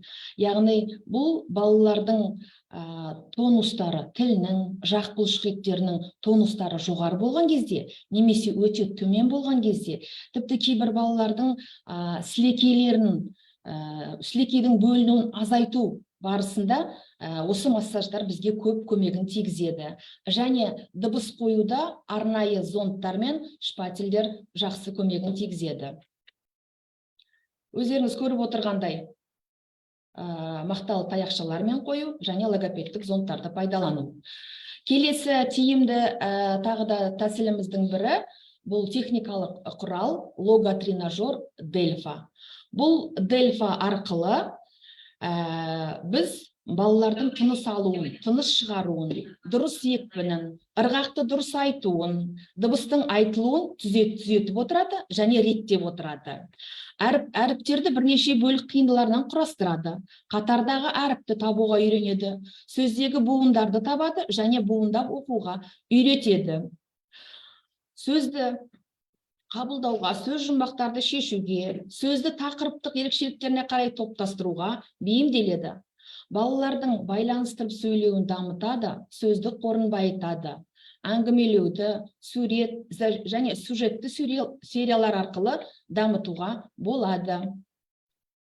Келесі біздің логомер тілашар, бұл арқылы баланың фонематикалық есте сақтауын дамытамыз. Фонематикалық есте сақтауы арқылы балалар табиғаттағы құбылыстардың дыбыстарын естиді, оларды ажыратады. Және де қойылған дыбыстарды өздері ести отырып, сол дыбыстарды өз құлақтарымен естіп, оларды ажыратады. Дыбыс қай жерде келді? Сөздің басында ма, ортасында ма, аяғында ма? Соны реттеп көрсетіп отырады. Келесі тағы бір тәсіл, қазірде басқа балалармен, басқа уақыттағы балалармен қазіргі балалардың айырмашылығы, қазіргі балаларға жаңағы айтсаң, өзінің мысалға балаларға ол дыбыстың керек екенін айтсаң, балалар түсінеді. Яғни балалар қойылған дыбыстарды өздері қуанады. Мысалға, менде осындай дыбыс болды. Яғни үйде мен мама папамен қайталап едім, менде осындай дыбыс пайда болды деген сияқты, р дыбысын айта алатын болдым деген сияқты мақтанышпен айтып жүреді. Және сонымен қатар осы балалардың үйде дыбыстарды қоюына байланысты арнайы ата-анамен байланыс дәптері бар. Яғни бұл дәптерде біз ата-анаға күнделікті аптасына бір рет қойылған дыбыстарға бекіту мақсатында тапсырмалар беріп отырамыз. Бұл дәптердің тиімділігі біріншіден бала берілген тапсырманы үйде, отбасында ата-анасымен бірге бекітеді. Екіншіден, ата-ана өзінің баласының деңгейінің қаншалықты өскенін, қай дыбыстың қойылғанын, қай дыбысты бекіту керек екенін бағдарын қарап отырады. Және де жаңа айтып кеткендей, ашық сөйлесу өте маңызды. Егер біз балаға жаңағы осы дыбысты қою керек, сен мектепке барасың, саған бұл дыбыс керек мектепте деп баламен ашық сөйлесетін болсақ, қазіргі балалар ол ашық әңгімені жақсы қабылдайды. Балабақшадағы толыққанды мектеп алды даярлық балалардың тілін түзетудегі осы әдіс қазіргі таңда өте тиімді. Және де ата-ана мен логопедтік серіктестіктің байланыс дәптері де өте пайдалы. Заманауи жүргізілген әдістердің көрсеткіші бойынша жалпы логопедтік түзету дамыту жұмысына қамтылған 111 баладан осындай заманауи тәсілдерді қолдану арқылы біз сөйлеу тілінің түзелуі 72 балаға дейін, яғни 65%-ке дейін жеттік. Түзетуді жалғастыратын балалар 39 бала, ол келесі оқу жылында баланың тіл дамуына байланысты жалғастыру жұмыстары ол балалармен жүргізіліп отырады.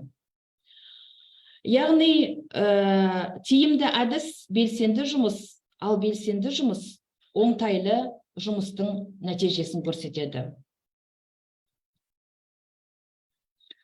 Назарларыңызға рахмет. Расында да қазіргі таңда сіздер сияқты логопед мамандар біздің балаларға да өте қажет. Сондықтан да бүгінгі Роза Қыдырбаевна бөліскен тәжірибеңізге алғыс айтамыз сізге. Жұмыстарыңызға сәттілік тілейміз. Рахмет. Балабақшадағы қарапайым тәжірибелер арқылы балалардың жаратылыстануға деген қызығушылығын дамыту тақырыбы бойынша келесі сөз кезегі Байтуова Арай Төлегетаевнаға беріледі. Астана қаласы Қарлығаш балабақшасының тәрбиешісі. Арай Төлегетаевна, сөз кезегі өзіңізде. Естіп тұрсыз ба?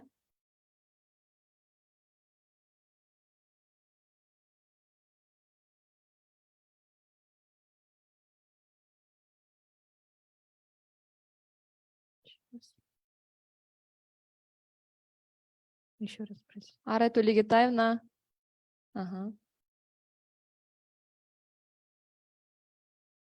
Байланыстасыз ба?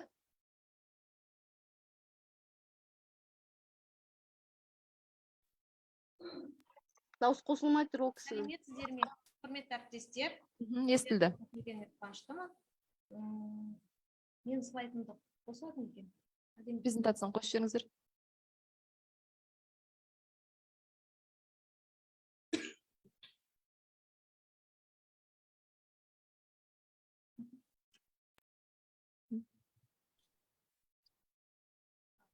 Балабақшадағы қарапайым тәжірибелер арқылы балаларды жаратылыстануға деген қызығушылығын дамыту жұмыс тәжірибемнен. Келесі слайдты ауыстырсаңыздар. Балаларды мектепке дейінгі жаста әлем туралы жаңа мәліметтерді білуге ұмтылысы, қоршаған ортаны танып білуге деген талпынысы, бақылау жасауға өздігінен ізденуге әрекет ету бұл табиғи қалыпты жағдай. Әрбір дені сау бала туылғаннан әр нәрсені зерттеп білуге, ізденушілік белсенділігі басым болады. Баланың ішкі сезімі әлемді түсінуді, қоршаған ортаны танып білуді қалайды. Балалар қоршаған ортамен таныстыру және жаратылыстануға деген қызығушылығын, олардың танымдық қабілеттерін дамыту жолдары осы тәжірибеде қарастырылған. Қызықты тәжірибелер арқылы балаларды өз қалауымен ұйымдастырып, ересектер тарапынан қолдау көрсетіп отырған жөн. Ұйымдастырылған қарапайым тәжірибелер және ұйымдастырылған іс-әрекет арқылы баланың танымдық зерттеуге деген қызығушылықтарына қолдау көрсетіп, оларды түрлендіріп, түрлі ерекшеліктер мен жалықтырмайтындай қызықты етіп жүргізу керектігін баяндаймын. Танымдық зерттеу ол әртүрлі іс-әрекет. Балалар танымдық қызығушылықтары мен танымдық әрекеттерін қалыптастыру мектепке дейінгі білім берудің мемлекеттік білім беру стандарттарының шеңберінде қазіргі білім беру тәжірибесінің маңызды міндеттерінің бірі болып табылады. Танымдық зерттеу іс-әрекеті бұндағы мақсат балаларды табиғи құштарлығы мен ізденімпаздығын, қоршаған әлемді, заттарды, қасиеттерін танып білуге, қызығушылықтарын қанағаттандыру, мектеп жасына дейінгі балаларды негізгі құзыреттіліктерді ойлауды зерттеудің түрінің қабілеттерін қалыптастыру болып табылады. Келесі.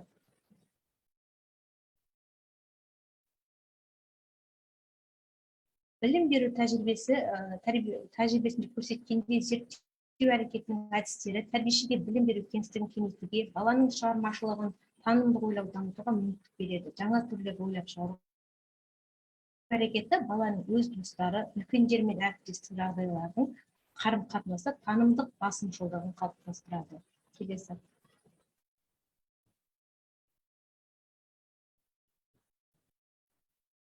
Бұл жерде түйінсөзде балалар зерттеу, шығармашылық,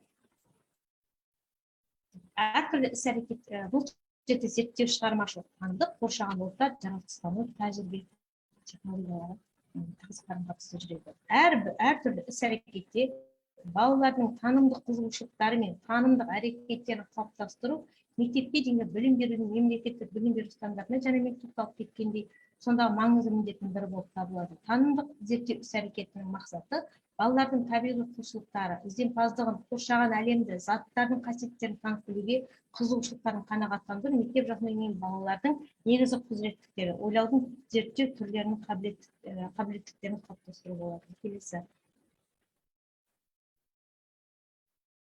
Қазіргі таңда осы мектепке дейінгі тәрбие мен оқытудың мемлекеттік жалпыға міндетті стандартының бекітілуіне байланысты балалардың бастамасын ұстануымыз қажет. Осыған сүйене отырып, мен өз жұмысымда икемдік жоспарлауды қолдана бастадым. Мен икемдік жоспарлау жүйесінің бірнеше әдісін қолдана бастадым. 3 шырақ моделі, күн сауалнамасы, жоба бейсенбісі. Мысалға, жоба бейсенбісі дегенде біз әр бейсенбіде модель бойынша бейсенбі күні балалармен жиналып, олардың білгісі келетін, қызықтыратын тақырыптарды келесі аптаға, айға жоспарлаймыз. Осы тақырып бойынша балалар өз бетінше өзі қалаған орталығында күні бойы мәлімет жинап, зерттеу жүргізіп, суретін салып, күннің соңында сызбалы күнтізбе, бізде қабырғада сызбалы күнтізбе тақтасы белгіленген, сонда күнделігіне суреттемелермен белгілеп отырып, атқарған іс-әрекетін әңгімелейді. Келесі.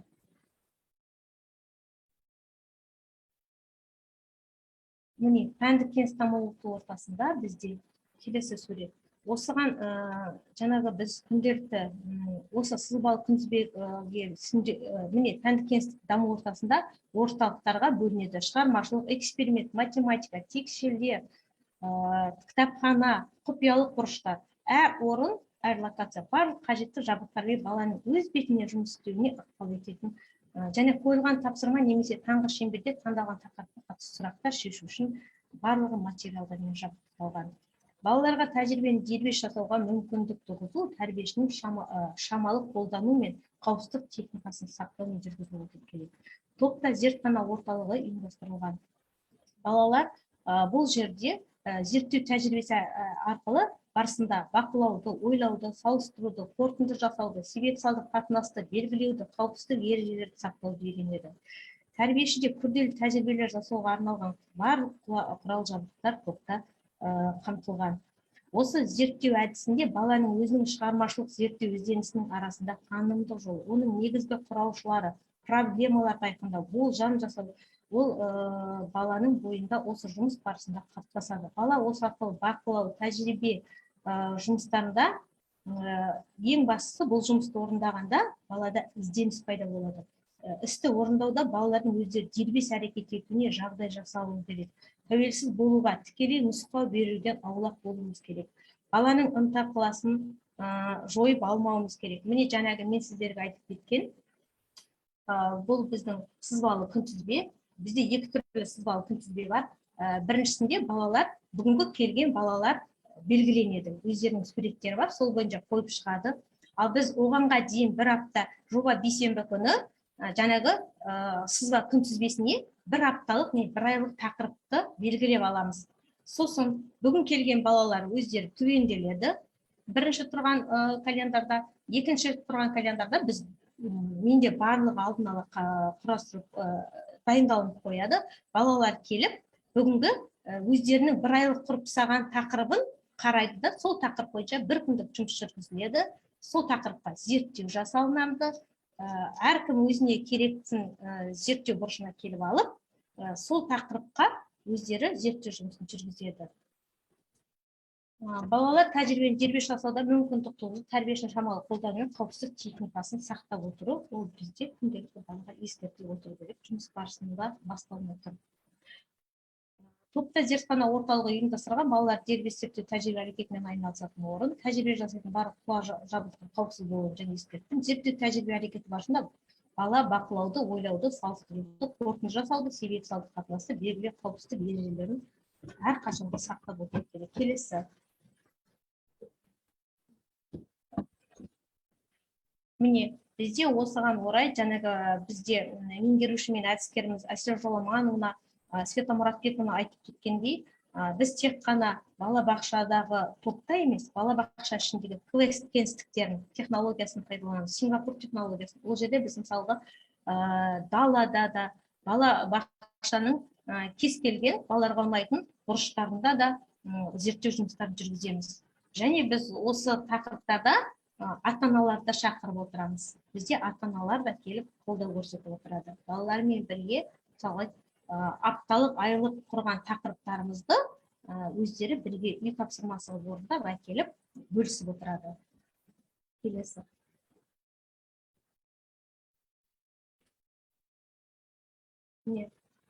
Бұл жаңағы біздің сол апталық, айлық тақырыптарымыз қойылған жұмыстардан, зерттеу жұмыстарынан суреттер. Және де осы Сингапур әдісінде сүйенгенде бұл жерде мысалы топтық, үштік, ұжымдық жұмыс болып та бөлініп, зерттеу жұмыстары жүргізіледі. Зерттеудің мектеп жасына дейінгі баланың тәжірибесі ол қоршаған ортамен танысудың тағы бір жолы. Оның оқытудың балабақшада жүргізілетін зерттеу жұмыстарының нәтиже болып, ол тәрбиеші мен тәрбиеленушінің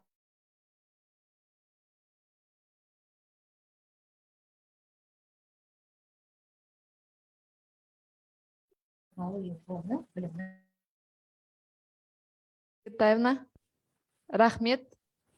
Тәжірибеңізбен бөліскеніңізге сізге үлкен ризашылық білдіреміз. Рахмет сізге.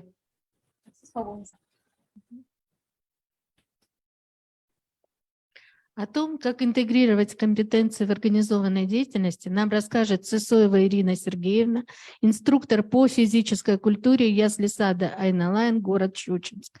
Вам слово, Ирина Сергеевна. Здравствуйте, спасибо. Моя тема – развитие речи дошкольников на занятиях по физической культуре.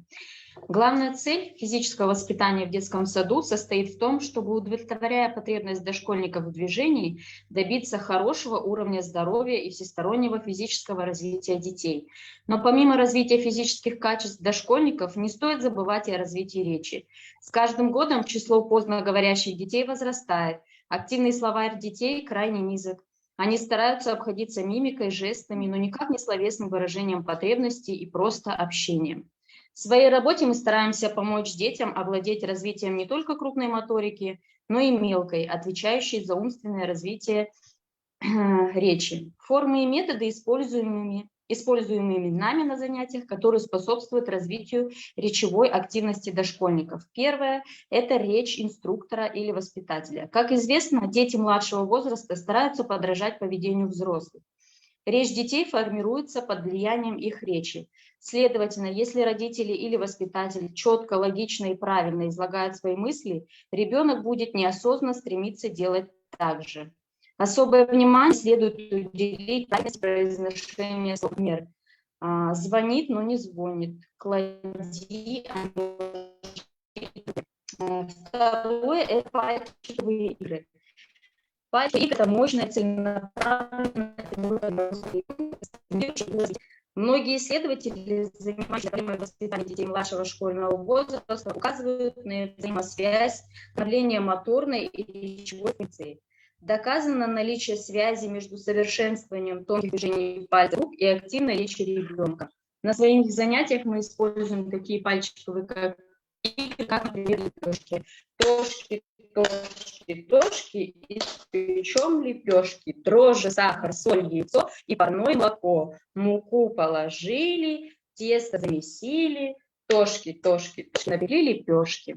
Следующее – считалки, зазывалки, речевки. Считалки и зазывалки – это вид детского творчества, небольшие стихотворения с четкой рифмой и шутливым характером, предназначенные для случайного выбора участника игры из множества или для привлечения к игре. Считалки и зазывалки способствуют развитию четкой артикуляции и дикции у детей дошкольного возраста. На своих занятиях мы используем такие считалки, как, например, «Ехал лунтик на тележке, раздавал он всем орешкам, 2 кому 3, дирижером будешь ты». Или на казахском языке «Алмакет мала, кушкойн жағалап, кім алманы табады, сол ойыннан шығады». Следующее – это объяснение правил игры. У любой игры есть определенные правила, которые вводящий или организатор должны объяснить играющим. Сначала целесообразно о правилах рассказать взрослому, а затем впоследствии предложить это делать и самим детям. Объяснение правил игры способствует развитию логичности, четкости речи, повышению самооценки. В процессе объяснения правил ребенок учится строить сложно подчиненные и сложно сочиненные предложения в соответствии с нормами и правилами языка. Следующая форма – это различные виды игр с речевым сопровождением. Игры с мячом, скакалкой, подвижные коллективные игры, народные игры, игры с цветом, интерактивные игры. Игры с мячом. Логопеды в своей практике часто используют игры с мячом, так как мяч отвлекает ребенка от дефекта речи. Дети дошкольного возраста очень любят игры с мячом, но помимо просто игр с ним целесообразно использовать следующие приемы. Отхлопывание ритмического рисунка, отхлопывание и отстукивание количества слогов в слове, наращивание слогов. Мы используем такие игры, как бросить, добавь, мяч, дружно.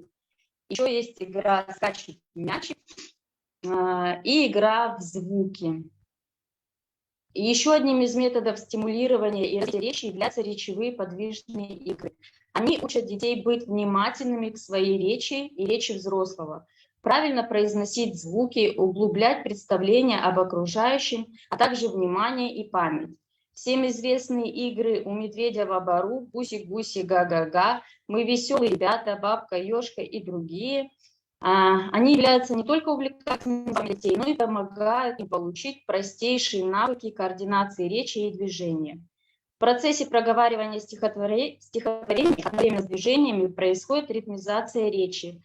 Она становится глубокой, четкой, эмоциональной. Праздники и развлечения в данном учреждении – это важная часть педагогического процесса. В этой эмоционально-позитивной, раскрепощенной обстановке дети с большим удовольствием получают и закрепляют определенный багаж речевых знаний и навыков.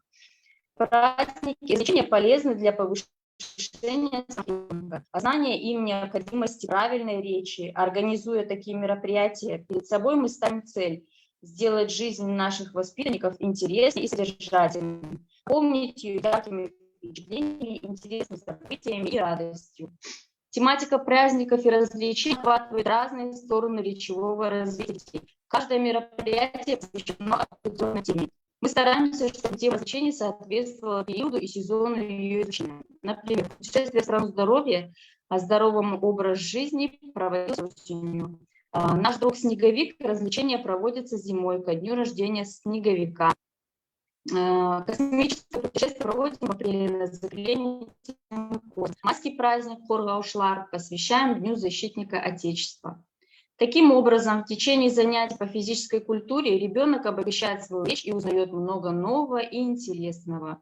У ребенка и повышается активный и пассивный словарный запас, развивается мышление, воображение, формируются волевые качества личности. Ребенок социализируется путем общения на занятиях с инструктором по физической культуре, приобретает навыки речевого общения, овладевает спортивной и профессиональной терминологией, а именно усваивает названия предметов спортивного инвентаря, видов спорта и многого другого. На занятиях физкультуры инструктор с различными спортивными командами, наводящими вопросами, объяснением и многим. Также он использует рассказ. Все. Спасибо за внимание.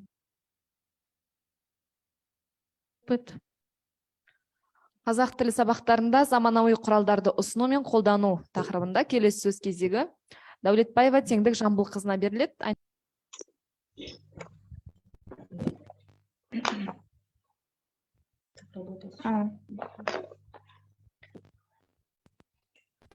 Сәлеметсіздер ме, құрметті әріптестер. Менің бүгінгі семинарға дайындаған тақырыбым қазақ тілі сабақтарында заманауи құралдарды ұсыну және қолдану болып табылады. Тарих тереңнен бастау алатын қазақ тілінің мәртебесін көтеру ол әрбір қазақстандықтың үлкен азаматтық борышы болып табылады.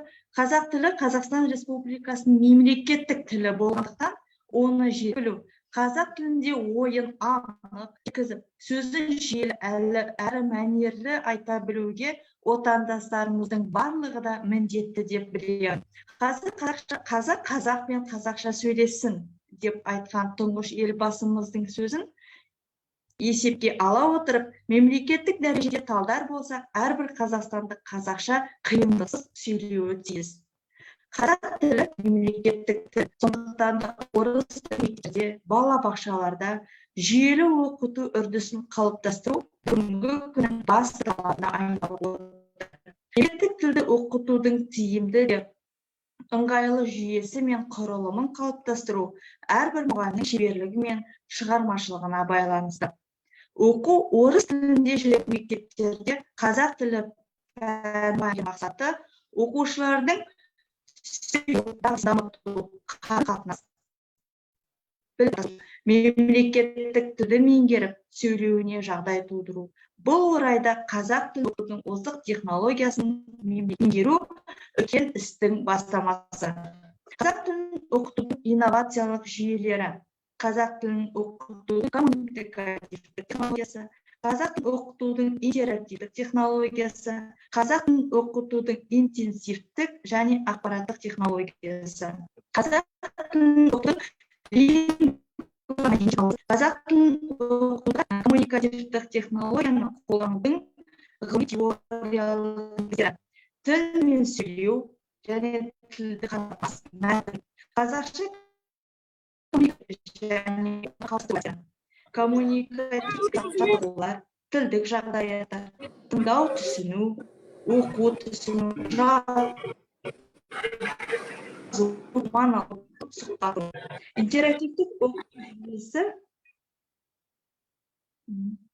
интерактивтік оқу жүйесі ол сабаққа барлық білім алушының белсене қатысуымен ұйымдастырылатын оқу үрдісі болып табылады. Қазақ тілін оқытуда интерактивтік технологияны қолдану, интерактивтік оқытудың түрлері мен формалары және қосарлап жұмыс істеу немесе алтыбақан әдісі, және де карусель немесе сақина салу әдісі, астоппен жұмыс жасау әдісі, мозаика немесе ханталапай әдісі, аяқталмаған сөйлем әдісі, ми шабуылы немесе ой талқы әдісі. Қазақ тілін оқытудың интерактивтік технологиясы алтыбақан. Бұл жерде балалар екі-екіден түрлі жұмыстар орындайды.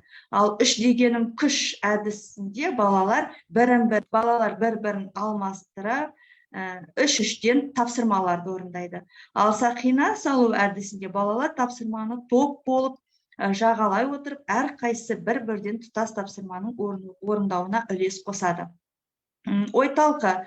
Мұны қазір орыс тілінде мозговой шторм деп атап жүр. Бүлдіршіндер қажетті данышпандар, сыншылар деген топтарға бөлініп, өзара бірге жұмыс жасайтын болады. Өзге ұлт балаларына қазақ тілін үйретуде тек қана сөздерді қайталау арқылы үйретпей, олардың ойындар мен көрнекіліктер арқылы үйрететін тиімді болып табылады. Ойын мен көрнекілік балалардың тілді үйренуге деген қызығушылығын арттырады, сезімін оятады. Ойын элементтері оқытудың бір түрі болып табылады. Бұл әдістің тиімділігі балалардың белсенділігін, пәнге деген қызығушылығын, ынтасын арттыруында болып табылады. Жаңа технологияны, әдіс тәсілдерді тиімді қолдану білім сапасын арттырады. Сонымен қатар тілін дамыту, байланыстырып сөйлеу барысында балалардың жас ерекшелігін ескеру, әдіс тәсілдерді таңдаумен сай келеді. Сабақ өткізгенде бірінші орынға ою және ойлу түрлері қойылады. Міне назарларыңызда кездейсоқ дөңгелек атты WordWall сайты арқылы құрастырылған ойын беріліп тұр. Бұл жерде педагог өзі осы WordWall сайты арқылы тапсырмаларды орындап, және де өзінің сабағында құрастыруына болады. Оқушылардың сабақты түсінгені немесе түсінбеуін осы ойындар арқылы тексере аламыз. Және де тағы да бір технологияны айтатын болсақ, ол дамыта оқыту технологиясы, ол балабақша жағдайында қолдануға болатын тиімді әдіс тәсілдердің бірі. Ой толғаныс, салыстыру, топтау әдісі, ой толғаныс, миға шабуыл деп аталады. Бұл әдіс көбіне ұйымдастырылған оқу іс-әрекетінің тақырыбын ашуда қолданылады. Және де осы миға шабуыл деген әдісте оқушыларға бірнеше сұрақтар қою арқылы олардың тез жауап алу мақсатында миға шабуыл әдісін қолданамыз. Қазір білім саласында оқытудың жаңа технологиясы кеңінен қолданылуда. Қазіргі заманда жастарға ақпараттық технологиямен байланысты әлемдік стандартқа сай жаңа білім беру өте қажет деп ел президенті атап өткендей, электронды оқыту әдіс тәсілдерін енгізу жаңа білім берудің бірден бір шарты. Назарларыңызға көптен көп рахмет. Маңызды ақпараттарыңызға рахмет. Наших современных воспитанников впереди ждет очень...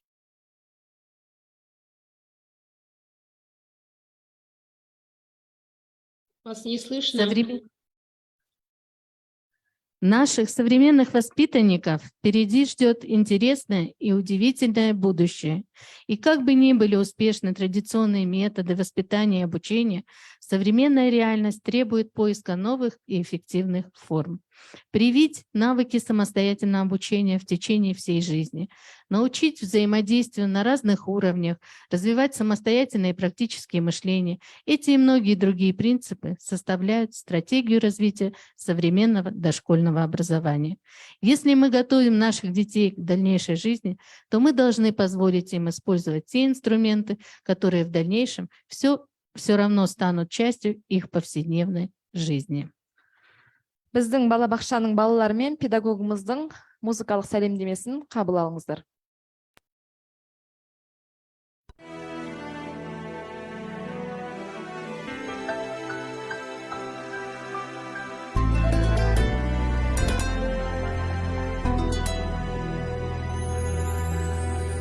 Как много лет во мне любовь спала, ни это слово ни о чем не говорила.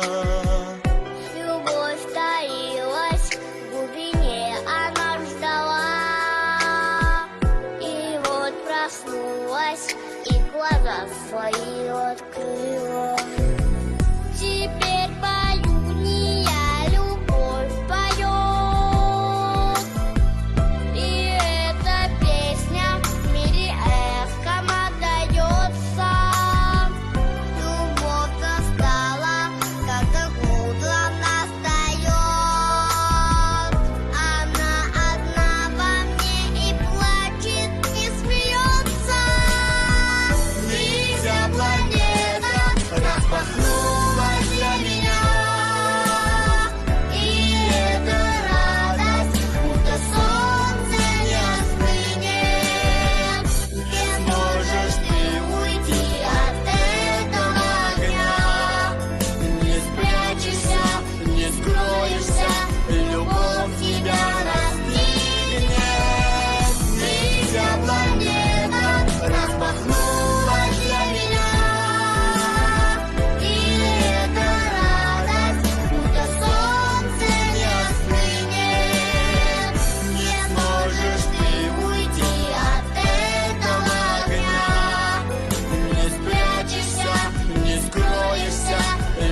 во мне любовь спала.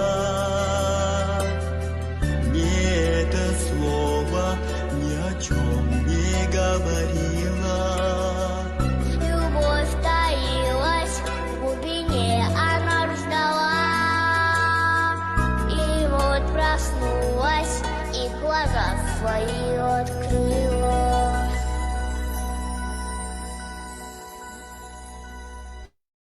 Құрметті әріптестер, осымен бүгінгі семинарымыз да өз мәресіне жетті. Бір жақсы пікір алмасып, тәжірибемен бөлістік деп ойлаймын. Бүгінгі біздің құрметті спикерлер, бөліскен тәжірибелеріңіз үшін үлкен алғыс айтамыз. Жұмыстарыңызға алғыс білдіреміз. Келесі кездескенше сау болыңыздар. Уважаемые коллеги, большое спасибо за ваш опыт. Благодарим всех участников семинара за активную и плодотворную работу. Надеемся на дальнейшее сотрудничество. Всего вам самого доброго, хорошего и большой любви от наших воспитанников. Сау болыңыздар. Вам спасибо. Сау болыңыздар. Рахмет сіздерге. Сау болыңыздар.